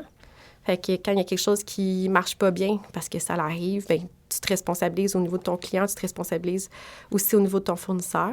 D'avoir des fournisseurs qui, eux, se responsabilisent aussi, parce que c'est ça qui va déterminer ton lien d'affaires avec eux. Se responsabiliser, c'est aussi d'un point de vue social et écologique. Donc, tu sais, nous, on essaie de faire beaucoup d'avancements au niveau écologique. Donc, d'offrir, tu sais, comme Tête de cochon, vous avez des super beaux T-shirts qui sont responsables. Oui, c'était tellement important. C'était comme si je fais un produit pour faire de la promo ou pour offrir à mes invités. Bien, c'est tout à ton honneur parce qu'ils coûtent cher, ces choses-là. Quand j'ai vu, j'ai fait « Oh! » Oh, oui! Mais c'est ça. Fait que, tu sais, j'ai amené cette couleur-là de moi dans une entreprise qui, à la base, l'imprimerie, ma mère a choisi ce domaine-là parce que c'était payant. Mais dans le fond, c'est ça, tu te l'es approprié. Tu t'es approprié l'entreprise. Puis tu y as amené ta touche. Puis j'ai l'impression qu'à travers ça, là, t'étais face à un dilemme, un faux dilemme, en fait. Parce que, oui, t'aurais pu décider de tout quitter puis de faire, je m'en fous, mais au final, probablement que t'aurais pas été capable de vivre avec les conséquences. Parce que c'est ça aussi, là. Tu sais, c'est quand il faut que oui, on a toujours le choix, entre guillemets, mais on prend pas nécessairement... Puis ça, c'est... Puis là, t'as rebrassé ça pour le remettre à ta main avec ta vision environnementale. Est-ce que t'es fière et consciente de ça? Bien, j'aimerais ça toujours plus. Tu comprends? C'est jamais assez. Puis... Là, je sais, on devrait dire « Ah non, tu sais, j'ai la misère à me contenter de juste qu'est-ce qui est là. » Puis... Sais-tu pourquoi? Bien, regarde comment c'est en ce moment autour de nous. Trouves-tu que ça va bien? Qu'est-ce qu'on peut faire de plus? Puis je pense que... Tu sais, je comprends, là, qu'on devrait, tu sais, emmener dire faut pas être trop dur avec soi... Puis, il faut vivre, puis il faut être heureux. Puis, je vis, puis je suis heureuse, là, en passant. Mais Tu sais, je pense qu'on devrait quand même se donner le devoir de se dire, ben on peut toujours faire un peu plus. Après ça, un peu plus, ça peut être toujours dans la mesure de qu'est-ce que toi, tu es capable selon ton contexte en ce moment. Tu sais, il y a des nuances à ça. Mais, tu sais, je pense qu'on pourrait toujours faire plus, là. Puis j'ai faim, dans le sens que... Mais c'est drôle parce que, justement, sur le site, c'est écrit « La différence Triton réside dans ces deux mots. Beaucoup plus. » Oui. Je suis en train de changer le site, il va falloir que je garde cette phrase-là. Mais ça, c'est... Fait que c'est autant dans ta vision que dans la vision de l'entreprise, ce désir-là. Dans le fond, puis moi, je le traduirais par un désir de dépassement. De soi, que l'entreprise soit capable de continuer d'avancer, de se dépasser. Moi, je trouve que du plaisir, c'est dans le dépassement. Tu sais, fais quelque chose qui est facile. Bah, c'est plaisant. Mais fais quelque chose dans le dépassement de toi, là, c'est gratifiant.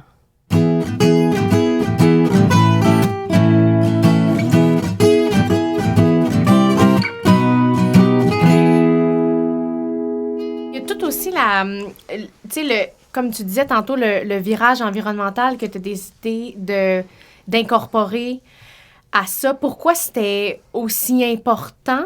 Et est-ce que tu sentais la responsabilité? Parce que moi, des fois, j'ai l'impression que il y a une certaine pression au niveau des femmes, de manière générale, à comme, on a ce devoir-là, entre guillemets, qui devient comme une autre forme de pression d'être plus consciente, d'être plus, de faire attention à notre planète, de nous prendre ces initiatives-là que parfois certains hommes, non, mais eux autres, ils vont s'en occuper, là. Ouais. Est-ce que, comment tu voyais ça? C'était... Mais c'est juste que je me levais le matin, puis j'étais pas excitée, là. Tu sais, j'allais travailler, puis... Tu sais, travailler pour aller chercher un prochain contrat, travailler pour... Tu sais, c'est pas motivant, tu sais. Que pour moi, c'est que j'étais allée chercher un sens. J'étais allée chercher une raison de me lever le matin. Puis, tu sais, une fois, je me rappelle, j'étais allée dans une date. Puis, le gars, tu sais, enfin, il m'a juste traité de licorne là, sur mon nuage. Puis, tu sais, lui, était très capitaliste, puis c'est correct. Puis, mais, tu sais, il ridiculisait un peu mes efforts. Puis, je comprends ce qu'il voulait dire, dans le sens que, tu sais, il y avait eu le Super Bowl dernièrement. Puis quand tu vois tous les jets qui quittent après le Super Bowl, puis tu dis, OK, tous ces gens-là qui dépensent à outrance, que, tu sais, tout le gaz à effet de serre qu'ils créent. Puis moi, avec ma petite entreprise qui essaie de faire des changements comme je peux, puis qui peuvent, mettons, miner ma croissance ou, tu sais, ma profitabilité. Mais si on pensait tout comme ça, il n'y en aurait jamais de changement. Mm-hmm. Et j'ai dit, je continue à vivre en licorne, puis dire que moi, ça me rend heureuse. Puis non, je ne le sens pas d'une pression sociale externe. C'est vraiment moi. J'ai toujours voulu créer du sens. Pour moi, ça crée du sens. Je le fais. Tu sais, c'est pas plus compliqué que ça. Après ça, c'est ça, comme je te dis, je trouve que je suis limitée dans ce que je peux faire. Mais quand tu me dis, je pourrais avoir une autre entreprise, ça serait quelque chose où est-ce que je pourrais justement exploiter ça davantage. Parce qu'en ce moment, tu sais, je peux pas faire des miracles non plus. Ça, puis tu sais, moi, ça me fait bien peur, le greenwashing. Tu sais, ce que ça veut dire, c'est de dire que c'est bien écologique, mais dans le fond, ça l'est pas. Oui, c'est ça. Et je fais attention à ça, parce que quand même, j'ai une limitation dans ce que je peux faire. Mais, tu sais, c'est sûr que c'est pas du tout un fardeau que je me suis donné. Là. C'est vraiment plus une raison de me lever le matin. Oui, puis c'est la missionnaire qui revient, là, parce que dans le fond, c'est pour le bien collectif. Oui. C'est vraiment ça. Oui. C'est d'éduquer aussi. Puis je pense qu'il y a quelque chose qui me dérange, c'est qu'on parle tout le temps d'écologie. Fait qu'on va penser à notre compost et notre recyclage. Mais c'est qu'on parle pas assez de l'aspect social. Puis c'est que sans un aspect social, sans une communauté qui va bien, l'écologie, ça ne peut pas bien aller. C'est prenons soin socialement des gens autour de nous, fait que de notre communauté, pour que là, il y ait des changements. Fait que je trouve que ça, c'est souvent aussi super négligé, puis on n'en parle pas assez.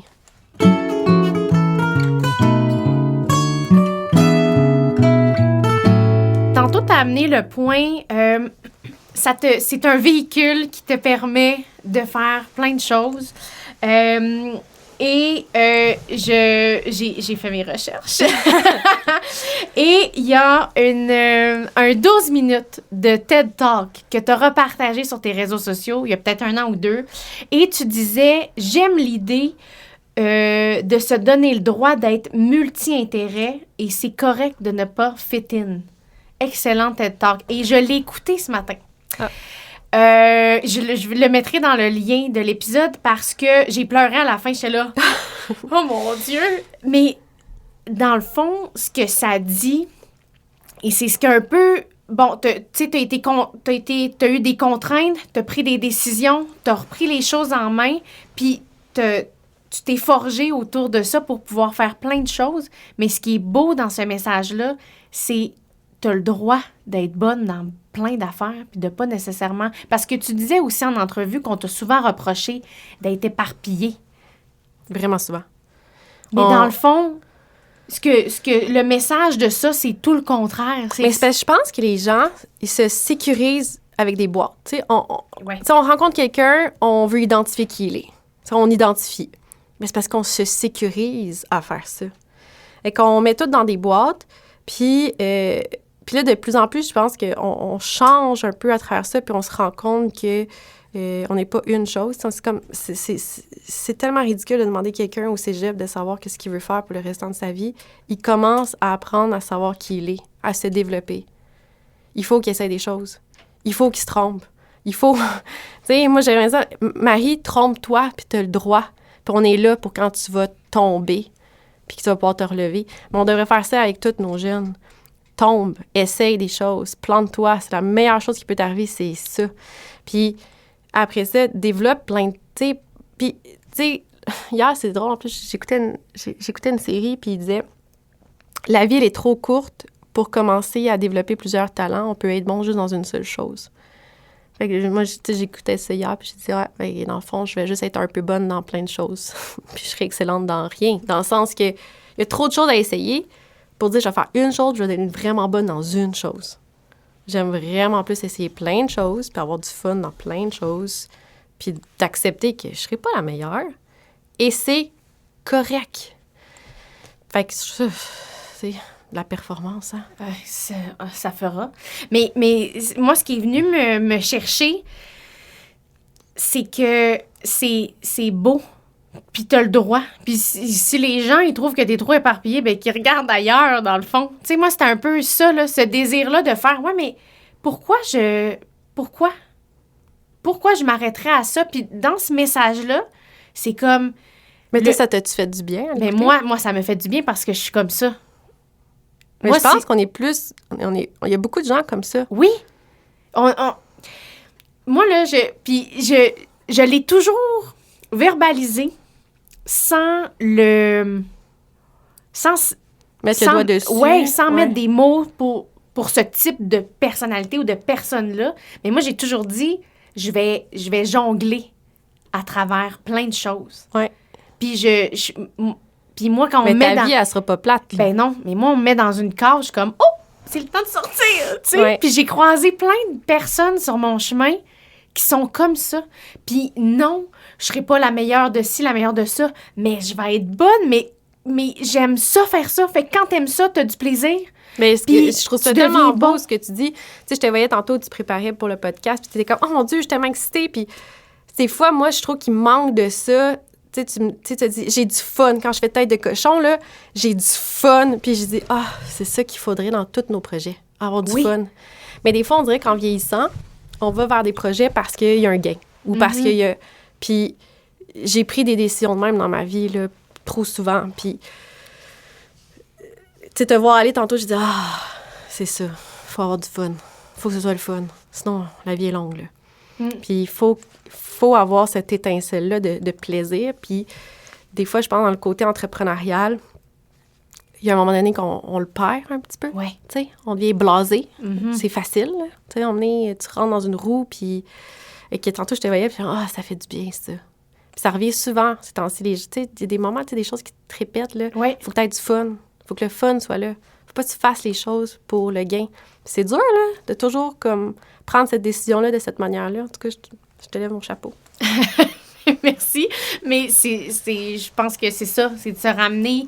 Puis je le fais, mais comme n'importe quel humain, c'est pas toujours ça, tu sais. Ben non. Mais c'est de se rappeler ça, oui, mais quand je fais ça, ça m'amène là. Mais je trouve ça intéressant parce que ça m'amène à te reparler aussi de ton désir de donner parce que tu t'impliques énormément depuis plusieurs années. Là, j'en sors quelques-uns, là. Ambassadrice Leucan, tu t'es investie aussi dans la Fondation Mira.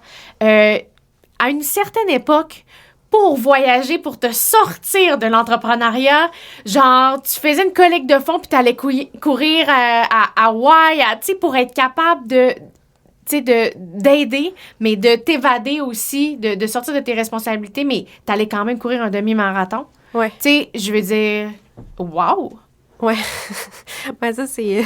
C'est comme, tu sais, la Société de leucémie et de lymphome, je veux dire, ça finit plus, là. Ça, c'est la missionnaire, là. Moi, je le ramène à la missionnaire, mais c'est complètement toi, mais t'as toujours eu ce désir-là. Clairement, là, ça teinte tout ce que ta vision, puis tout ce que tu entreprends. Probablement, oui.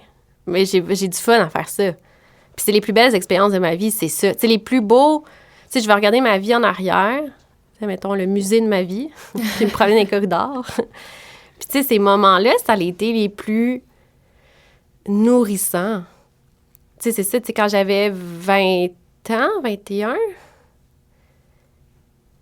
sais, puis là, j'y reviendrai, mais parce que ça, je trouve que c'est important, mais c'est ça, tu sais, je voulais voyager, puis ma mère, c'est une workaholic.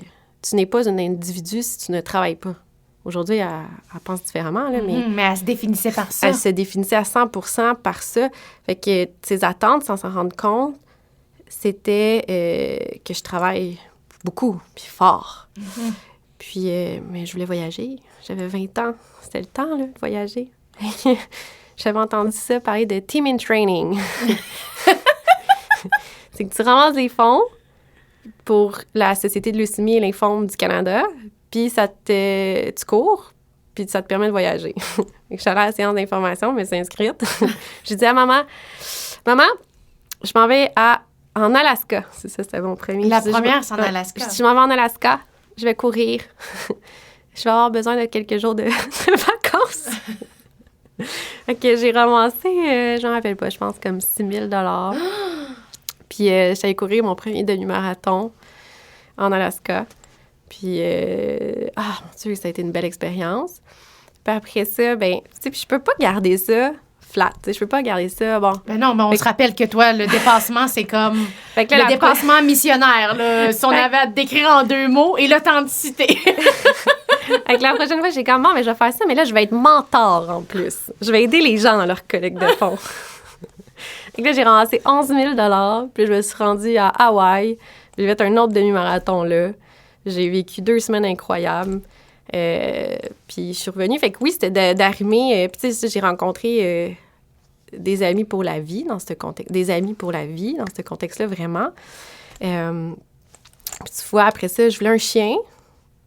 Puis je sais pas si j'étais prête. Puis je me suis dit, ben je vais faire Mira. Puis je trouve que je devrais travailler un peu mon sentiment de l'attachement. Tu sais, je trouve que ça me ferait du bien. Ça, c'est moi avec mes livres de psychologie à présent. C'est ça. J'aimerais travailler l'attachement. Fait quoi bon de mieux que de prendre un bébé chiot, de l'élever et de leur donner? Oui, je vais travailler ça, le détachement. Fait que, puis en ce moment-là, j'avais un autre chum. Puis il avait pas l'air chaud à l'idée. Puis là, je me suis dit, comment tu peux pas être chaud à l'idée d'avoir... C'est moi qui s'en occupe, c'est mon chien. Puis Puis ici, il disait non. Je le flushais. Parce que j'avais une idée, c'est que je voulais faire Mira. Je voulais être famille d'accueil Mira. Puis là, j'ai eu mon chien, j'ai été famille d'accueil Mira. Puis probablement la plus... ben là, je peux plus dire ça parce que j'ai une fille.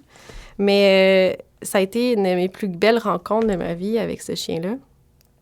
J'aurais pas pu dire ça, mais ça a été un grand amour, une grande histoire. Puis je l'ai redonné à Mira, puis aujourd'hui, elle est avec William. Puis j'étais en contact avec William. Oh! Je le suis sur TikTok. Puis, puis ça a été comme un gros sacrifice parce que vraiment, tu sais, Mira, ce qu'ils m'ont expliqué, c'est qu'ils ont dit, tu sais, ce que tu as avec ton chien, c'est vraiment un bond là, qui est super rare. Puis ça se peut que tu le retrouves jamais. Puis tu sais, aujourd'hui, j'ai Arthur dans ma vie, mon Golden Retriever, que je l'aime d'un amour. Tu sais, les gens qui me suivent ou les gens qui me connaissent, c'est comme Arthur, il est tout le temps là. Il aurait pu être ici. Tu sais, il est toujours avec moi. Mais c'est vrai qu'avec... elle s'appelait Palourde. Parce que c'est comme les thèmes chez Mira, les mères, comme pour savoir qui est frère et sœur, ils ont des thèmes. Fait que là, c'est la portée des crustacés. OK. Elle s'appelle Palourde. Puis, tu sais, encore là, j'ai fait tellement de belles rencontres parce que tu peux pas laisser ton chien trop longtemps seul. Fait que j'ai rencontré un couple qui s'est mis à garder Palourde. Puis eux, aujourd'hui, sont rendus, je pense, à 8 chez Mira. Oh! Eux sont vraiment investis avec la fondation. On s'écrit encore à chaque année des bonnes fêtes, des petits mots. Prendre des nouvelles. Ouais. Puis je les vois avec leur chien, puis je trouve ça tellement beau. J'ai arrêté de le faire parce que j'ai eu vraiment une très grosse peine d'amour, là, mais ça a été une belle aventure, ça, Mira, vraiment. Fait que ce qu'on en comprend, c'est que donner... C'est présent, ça te permet de vivre plein de belles expériences. Tu as d'ailleurs gagné un prix en juin 2022 qui est t'es lauréate bénévole de l'année dans sa communauté d'affaires dans le gala des Grands Prix de la relève d'affaires. Fait que félicitations. Merci. Mais tu me racontais que cette période-là, il y en avait beaucoup. Que tu étais comme... récompensé, mais en même temps, des fois, c'est de trouver l'équilibre. Il n'y avait pas d'équilibre à ce moment-là, tu sais, fait que t'es promu, mais d'un autre côté, il y a des sphères où c'est plus difficile. Puis ça, cette période-là, qu'est-ce qui s'est passé? Parce qu'il a fallu que tu te reconnectes à toi-même pour te dire, OK, qu'est-ce que je veux vraiment, tu sais? Oui. Bien, à ce moment-là, je vivais une période plus difficile avec la compagnie. J'avais perdu mon bras droit, avec qui j'avais beaucoup de plaisir. Tu sais, travailler, c'est le fun d'être avec une belle équipe, puis j'avais vraiment beaucoup de plaisir avec cette personne-là. Puis je venais d'avoir 34 ans. Puis pour moi, ça, c'était une année, je sais pas, significative, là. Puis... tu regardes ce que tu as fait, puis ce que tu n'as pas fait. Puis j'étais en plein de trucs. J'étais présidente de la jeunesse. J'étais sur le conseil d'administration, le conseil exécutif. Tu regardais mon agenda, c'était plein de CA à longueur de semaine. Il y en avait un à chaque semaine, à peu près, pratiquement. Puis là, j'aidais les comités, parce que j'étais super investie. Puis là, il venait d'avoir la pandémie qui venait de nous rentrer dedans aussi. Fait que c'est au moment de ma présidence, je le vivais en pandémie. Fait que ça a été vraiment difficile. Puis là, j'étais sous le conseil de l'hôpital de Saint-Jérôme. Puis là, tu sais, les gens, ils pensent à toi parce que t'es tête. Puis là, ils t'appellent. Puis là, tu te dis, ben non. Puis les gens, ben un petit peu. Puis je dis, OK, mais c'est ça, je serais capable de te donner. Fait que là, ils donnent ça. Puis quand t'es une femme sur un conseil, entourée d'hommes, j'ai remarqué, la femme, rapidement, va dire, mais moi, je vais le faire. La femme, on se responsabilise. Puis on est beaucoup dans le faire. Tandis que l'homme est plus dans ce serait bon de faire ça, puis arriver avec des idées, des concepts, mais le mettre en pratique, mettre l'énergie pour le faire. Je me suis souvent butée à des gens qui étaient trop occupés. Mais la femme, elle va le faire. Puis là, on me dit, tu sais, je généralise. C'est qu'on veut encore prouver qu'on a notre place, je trouve.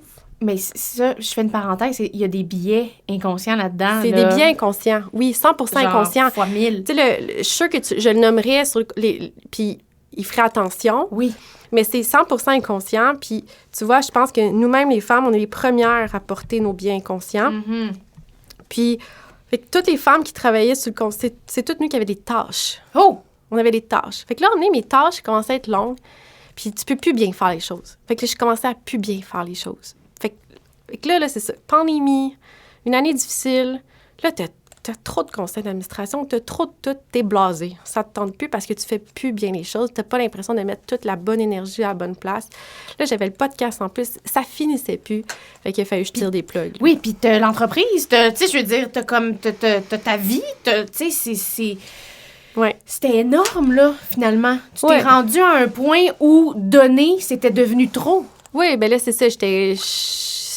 Il a fallu que je me dise, j'ai besoin d'une pause. Puis je me rappelle quand j'avais annoncé à ma directrice générale sur un des CA que je siégeais, elle dit, mais tu vas faire quoi?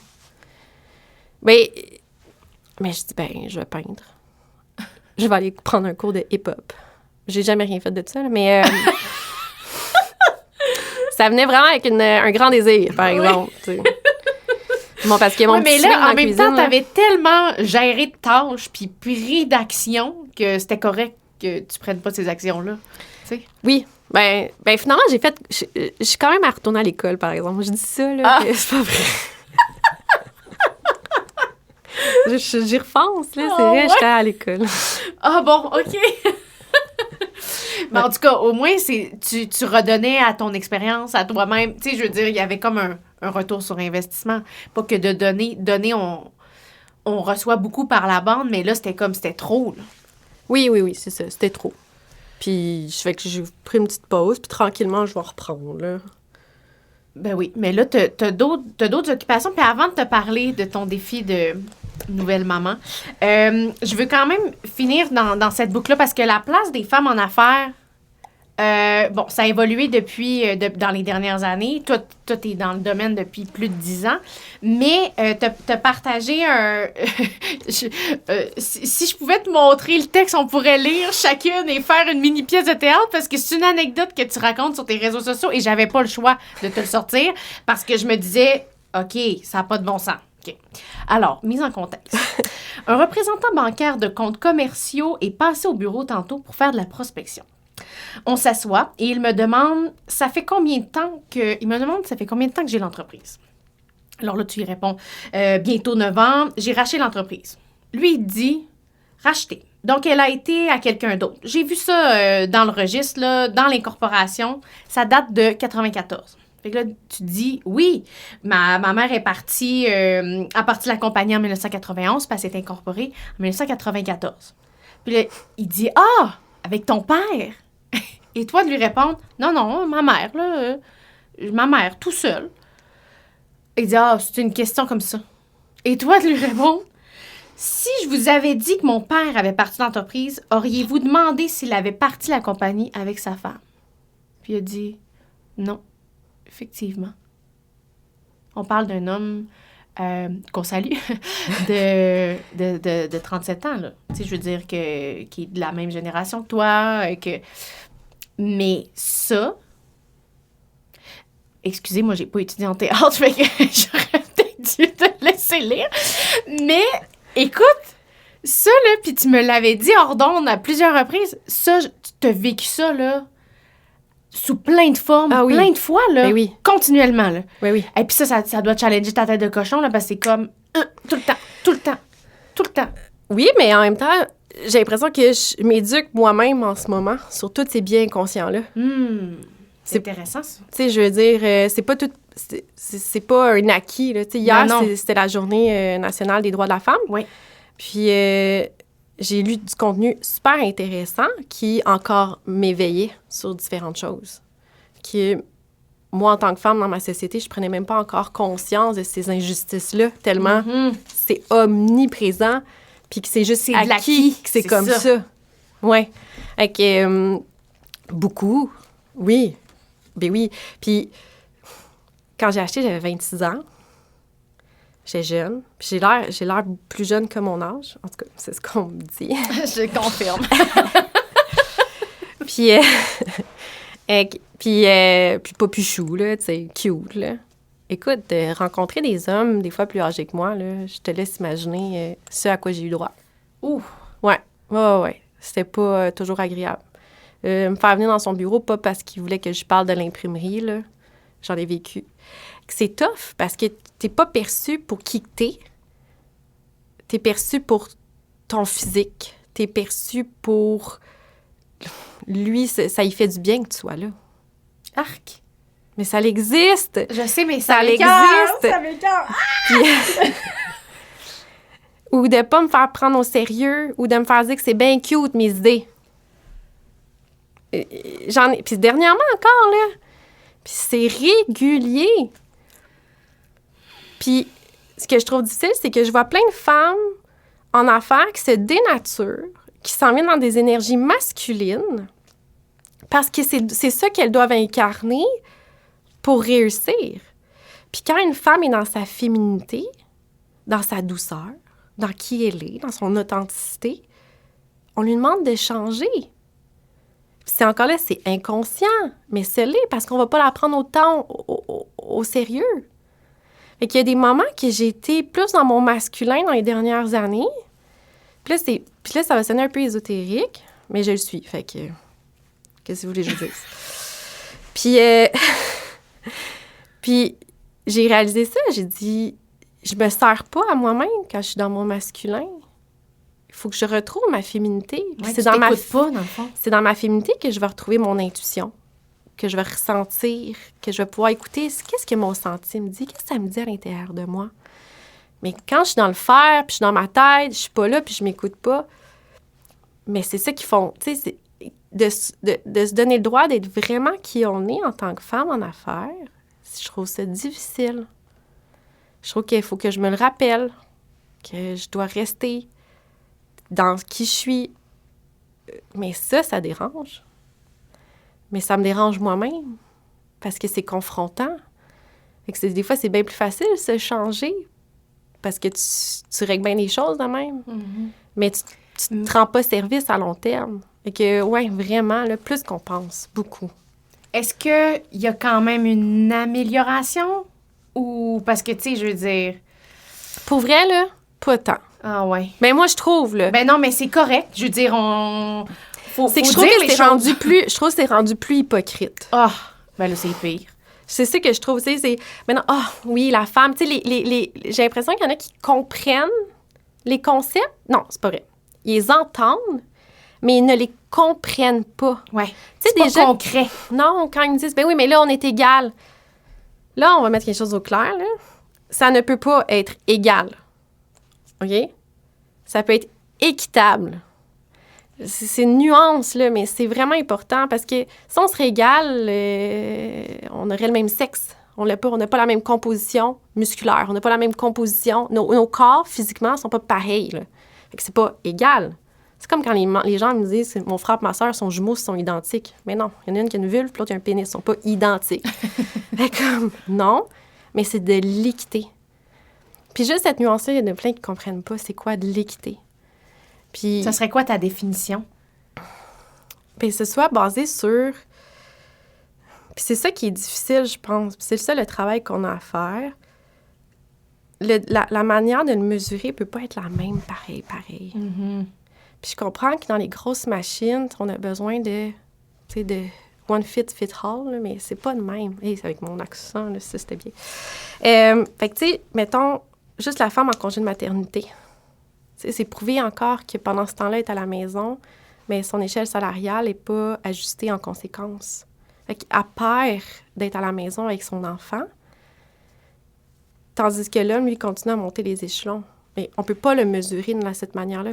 Il faudrait le mesurer qu'elle n'est pas là, mais c'est pas parce qu'elle s'absente. Il faut que son échelon salarial aussi augmente en même temps. C'est plein de petites affaires comme ça. Mais même moi, je trouve que j'ai tellement à apprendre de ça parce que même moi, je suis dans ces biais inconscients-là.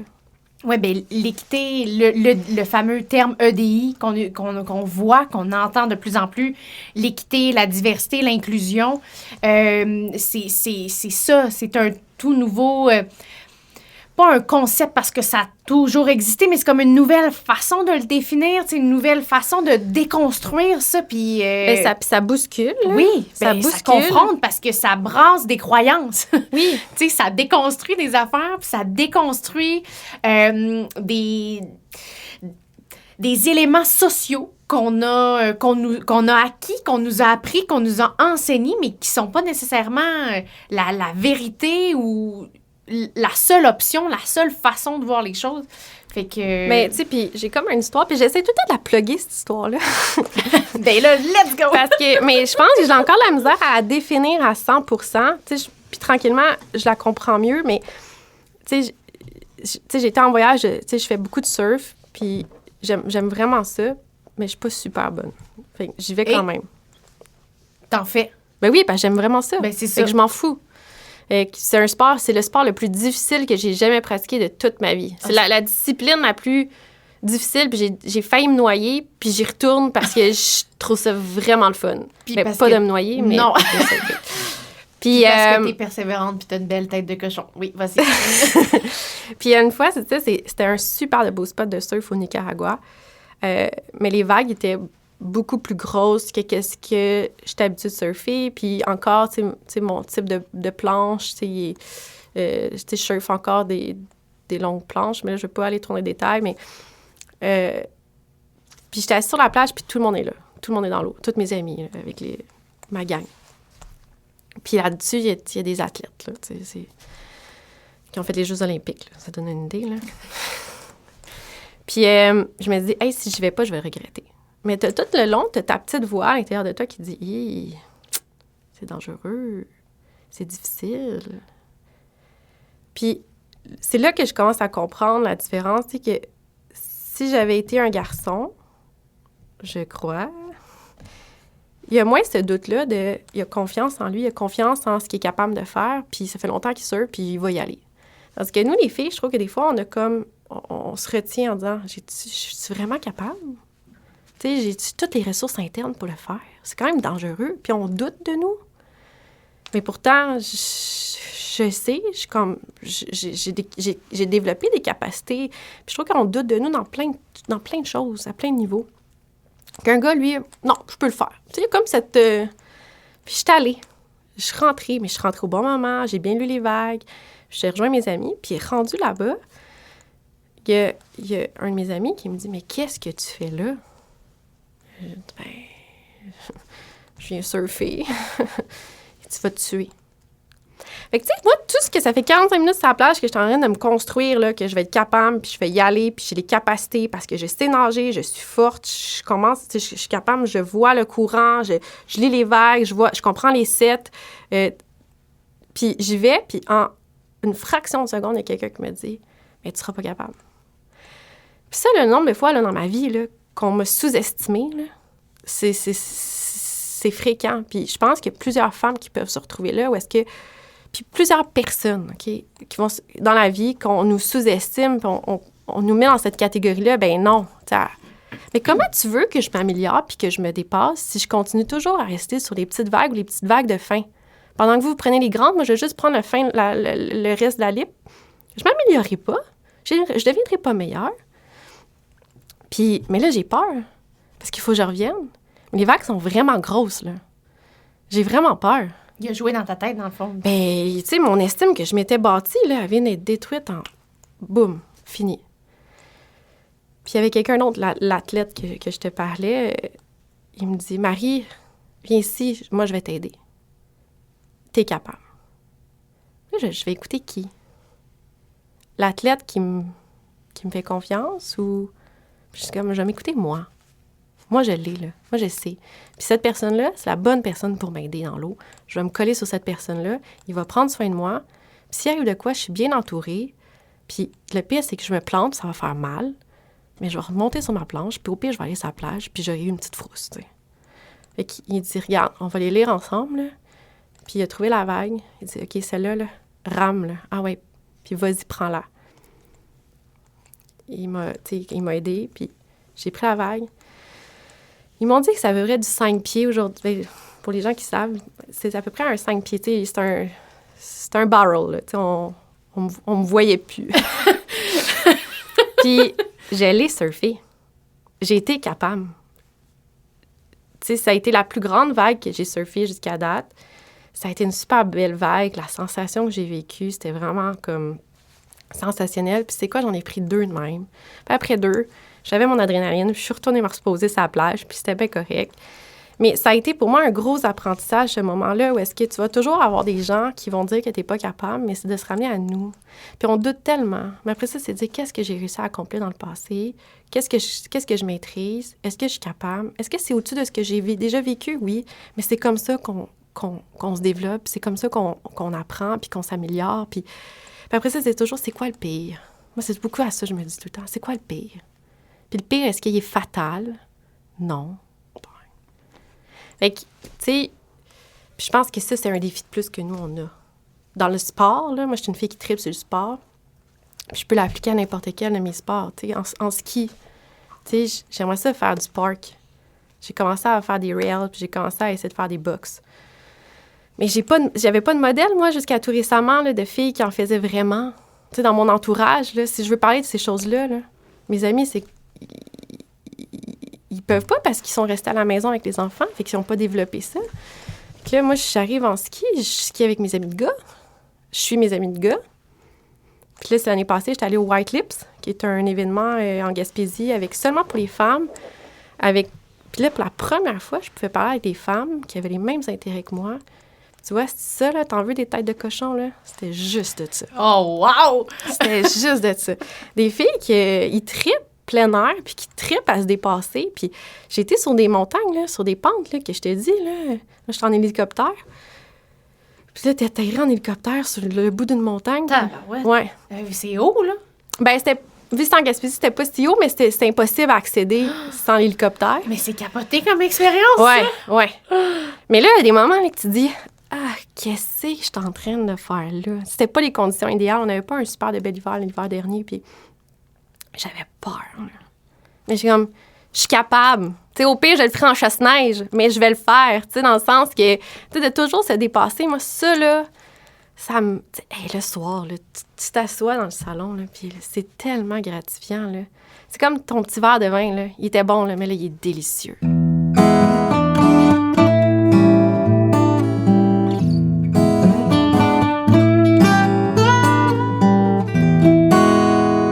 Dernier sujet que je voulais aborder avec toi.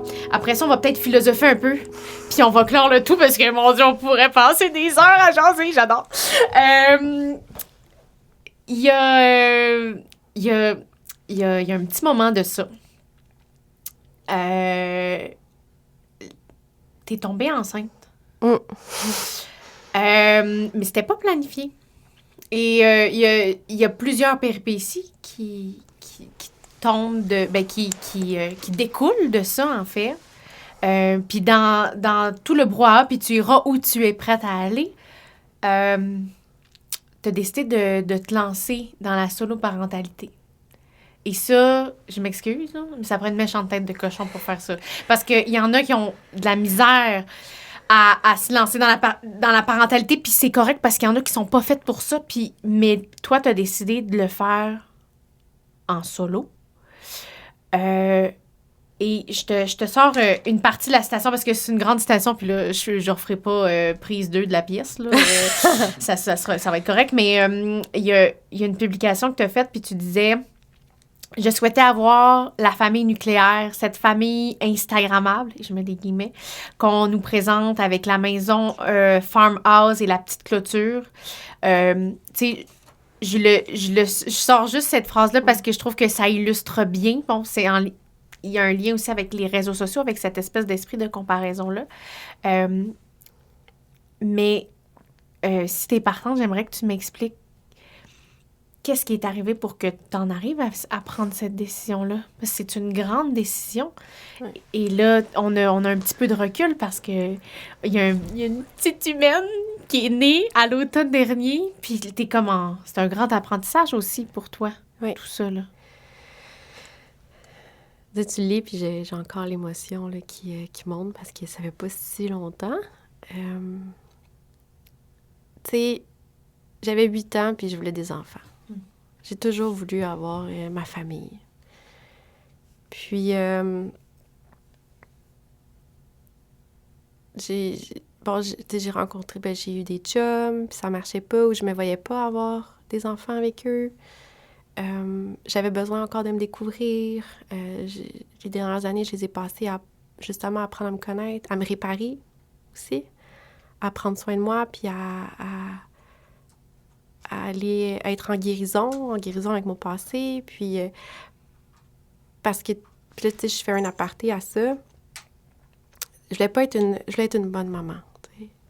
Puis pour être une bonne maman, mais il fallait avant tout que je sois une bonne personne. Puis pour moi, ça, c'était de prendre soin de la petite Marie-Claude qui était blessée.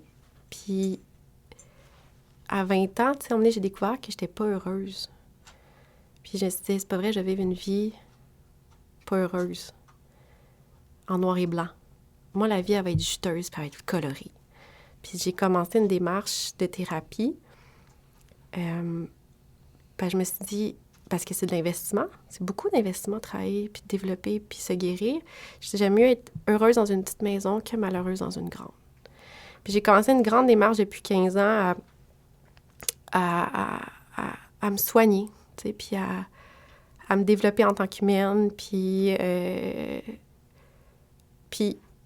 il y a un moment donné, je me suis dit, hey, là, je suis prête, tu sais, je vais pouvoir avoir une famille, avoir des enfants pour leur inculquer les bonnes choses, tu sais, de pas repasser, tu sais, de dire, ah, ben moi, c'était de même, fait que ça va être de même. Non, ça a été de même, puis aujourd'hui, je vais créer un coffre à outils qui a du sens pour ces enfants-là, pour mon enfant, tu sais. C'est important pour moi d'avoir un beau coffre bien garni avant d'être maman, tu sais.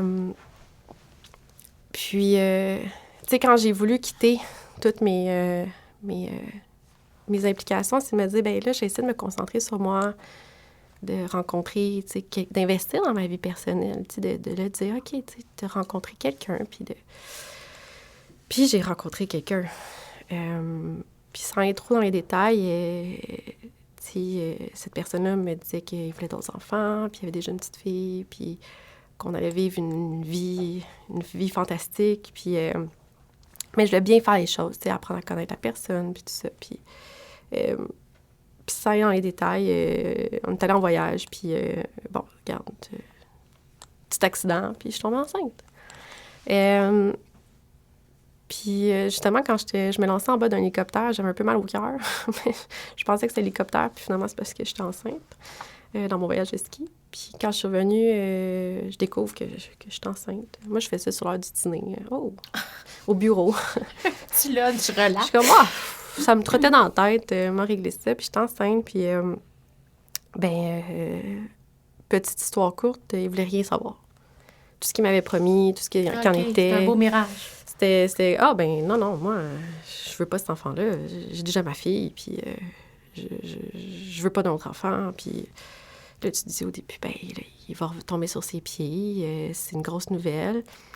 Fait que j'ai envisagé pendant une fraction de seconde, et puis je suis même pas capable de dire le mot. Mm-hmm. T'as pas besoin. Puis j'étais pas capable.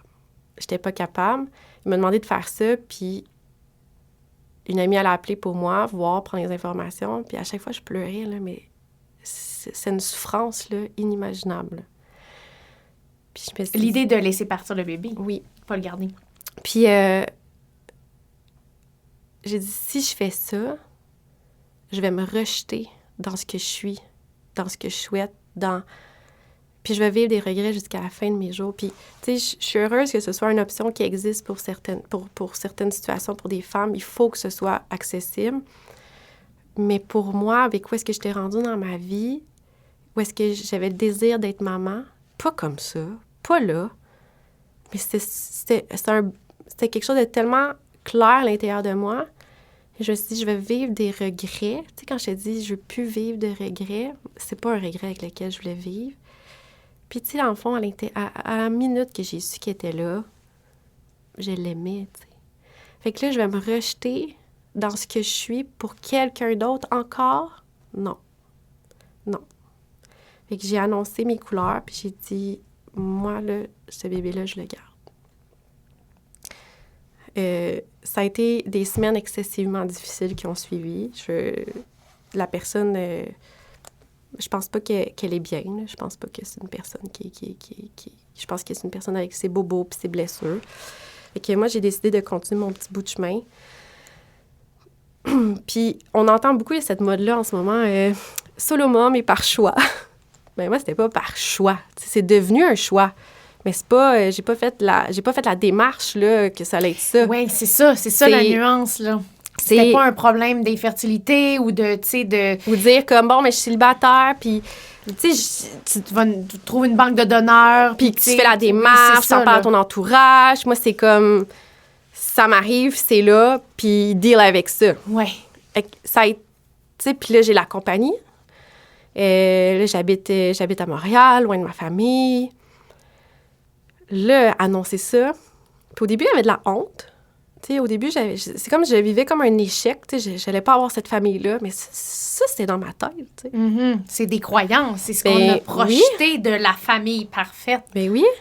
Puis, tu sais, moi, cette famille-là parfaite, j'y croyais depuis, tu sais, j'avais tout le temps travaillé à avoir ça, on dirait, dans le passé. Puis on me rendre compte que, tu sais, c'était pas ça, puis c'était un peu illusoire. Puis... Mais là, c'était... Fait qu'au début, je vivais cette grossesse-là avec... Fallait tellement que Fallait que je m'accepte là-dedans. Fallait que je fasse le cheminement. OK, je suis enceinte. Puis je pense que c'est un choc pour plusieurs femmes, puis on en parle peu. Là, c'était vraiment une surprise. Puis en plus, je suis toute seule. Puis là, je vis une peine d'amour parce que je l'aimais, moi, lui, cette personne-là. La colère a pris beaucoup de place, qui m'a aidée, qui m'a drivée pendant un temps. Puis après ça, mais toutes ces émotions-là, je voulais pas trop les vivre parce que je voulais pas qu'elles sentent. Puis là, tu sais, c'est comme super contradictoire. Puis là, tu dis... Fait que là, fallait que je sois heureuse parce que... Mais pour vrai, ça m'a pas pris de temps que je me suis virée de bord.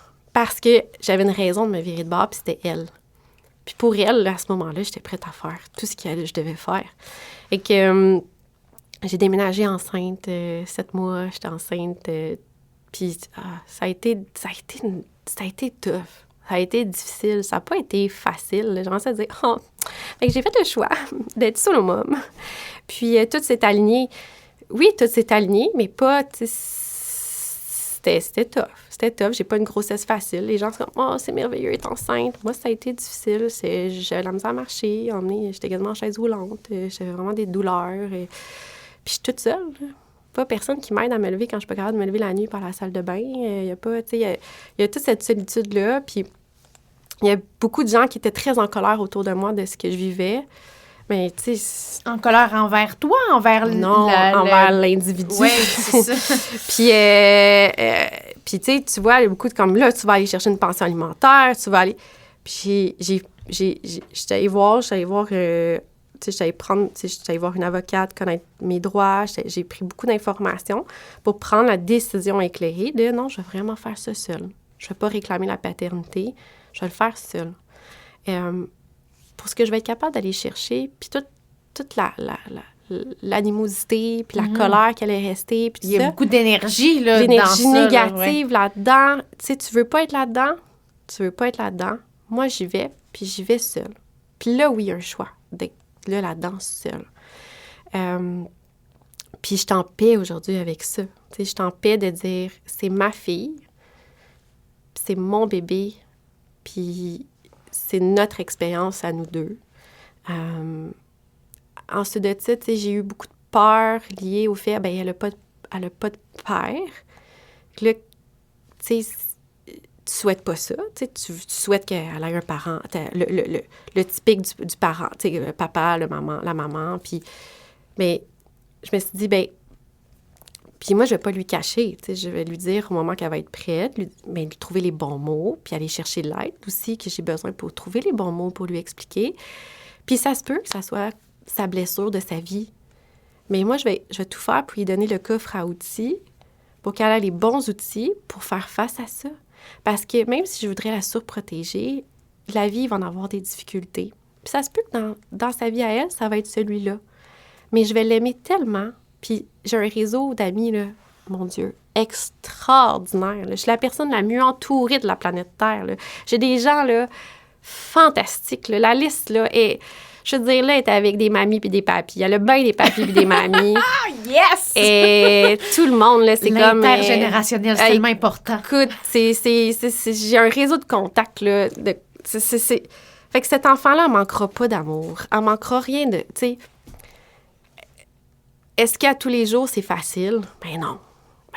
Puis des fois, je me culpabilise, là, parce qu'il faudrait que donc ce soit facile. Concilier le travail, tu sais, puis moi, je peux pas me permettre de juste arrêter de travailler, là. Fait que, tu sais, je me rappelle, j'étais en train d'accoucher.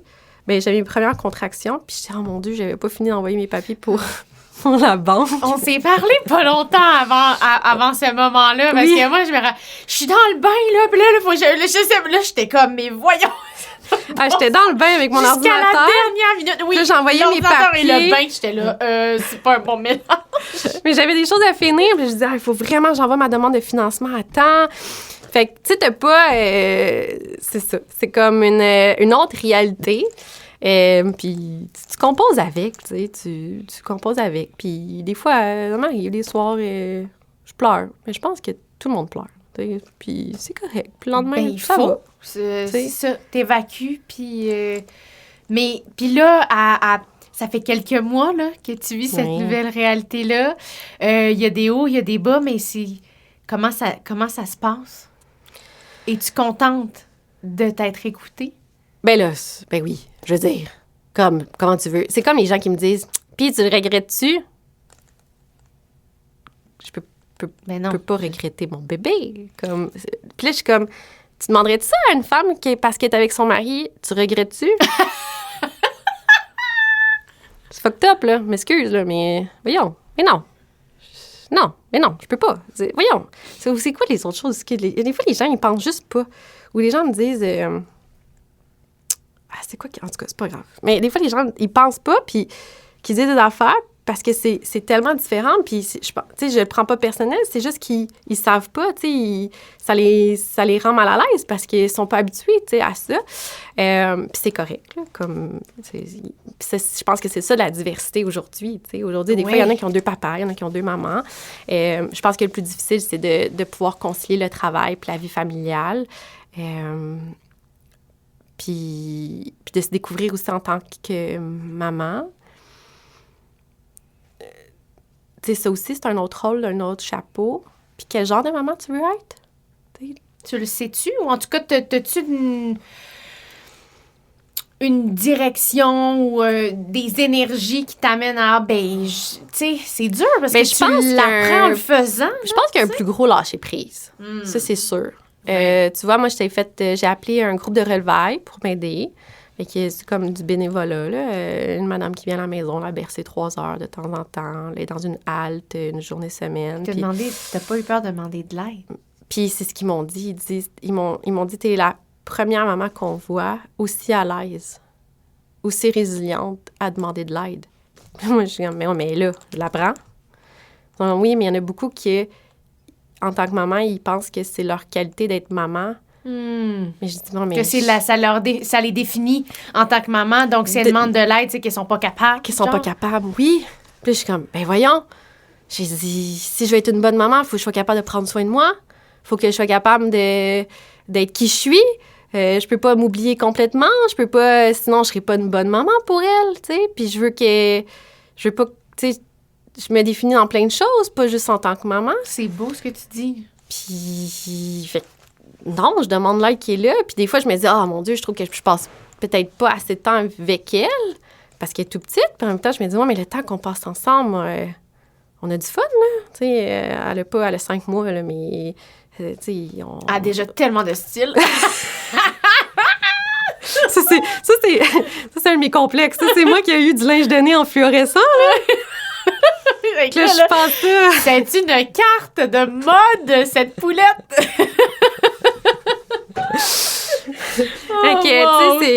Oui, je pense que demander de l'aide, c'est... Puis moi, je crois beaucoup à la communauté aussi. Ben oui. On revient à ça. Mais t'as tellement donné que c'est correct que tu reçoives, puis qu'il y a un cycle, qu'il y a une roue, puis dans le sens... Tu donnes de plein d'autres façons, mais c'est correct aussi que tu demandes, puis il y en a d'autres qui vont être prêts à donner. C'est un peu ça aussi, dans tes valeurs, tu sais. Totalement, mais aussi, je trouve que dans notre société, on pense que, tu sais, le couple, la maison avec la clôture, justement. La maudite clôture. Et on peut-tu les enlever, ces clôtures-là? Dans le sens où est-ce que on devrait, en tant que voisinage, s'entraider. Puis on l'a vu beaucoup dans la COVID, puis ça devrait continuer, ça. De s'entraider, d'être là l'un pour l'autre. Puis plus on est dans une communauté solide, plus c'est prouvé que socialement, on s'élève en tant que communauté. Je répète le mot communauté, mais... Si en tant que société. En tant que société. Tu sais, le bénévolat, être là l'un pour l'autre, tu sais, de voir son prochain, ça le prouve encore. Puis ça, en tout cas, moi, c'est ce que je souhaiterais vraiment pour le Québec, c'est qu'on soit une plus belle communauté d'entraide. Là. C'est quoi ta définition du bonheur?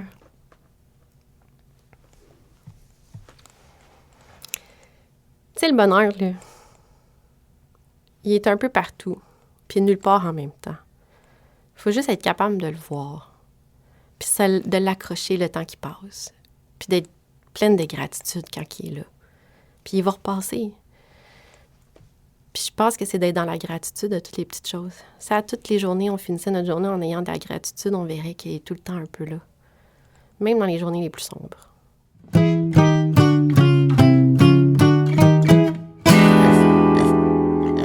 Même si je termine toujours l'épisode avec les 3 petites questions, que je sais pas si tu t'es déjà rendu à la fin à cause de ton TDA, mais c'est un segment qui revient depuis les 30 épisodes.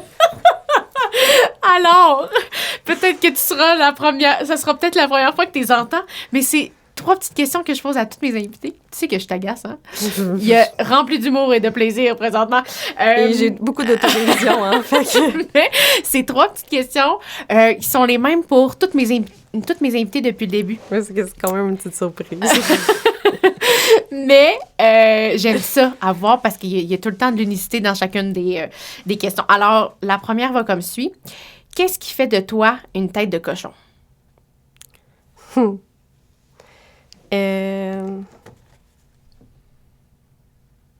On coupera le gros blanc, là. Mais non, c'est correct que tu prennes le temps d'y réfléchir. Bien, je pense qu'au final, je fais beaucoup de choses à ma manière. Puis à ma manière, bien, c'est dans ma couleur, dans mon unicité, dans ce qui peut déranger. Puis juste ça, je pense que c'est assez pour être une tête de cochon. Oui, mais il n'y a pas de bonne ou de mauvaise réponse, mais j'espère en tout cas que tu la vois. Maintenant, ta tête de cochon, celle que ta grande chef au contenu voyait, que toi, je suis pas sûre.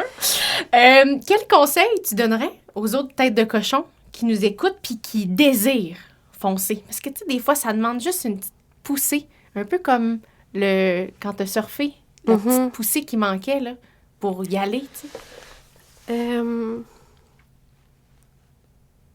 Mais je pense que d'être entre tête de cochon, tu sais, dans le sens que d'être capable d'identifier les autres, puis de lui téléphoner quand tu as un doute ou dans... Tu sais, moi, j'ai des amis, comme je te disais tantôt, j'ai envie d'un déjeuner avec une de mes amies, puis c'est celle avec qui j'aime explorer certains sujets, tu sais, pour m'élever dans ma manière brasser des idées. Oui, c'est ça.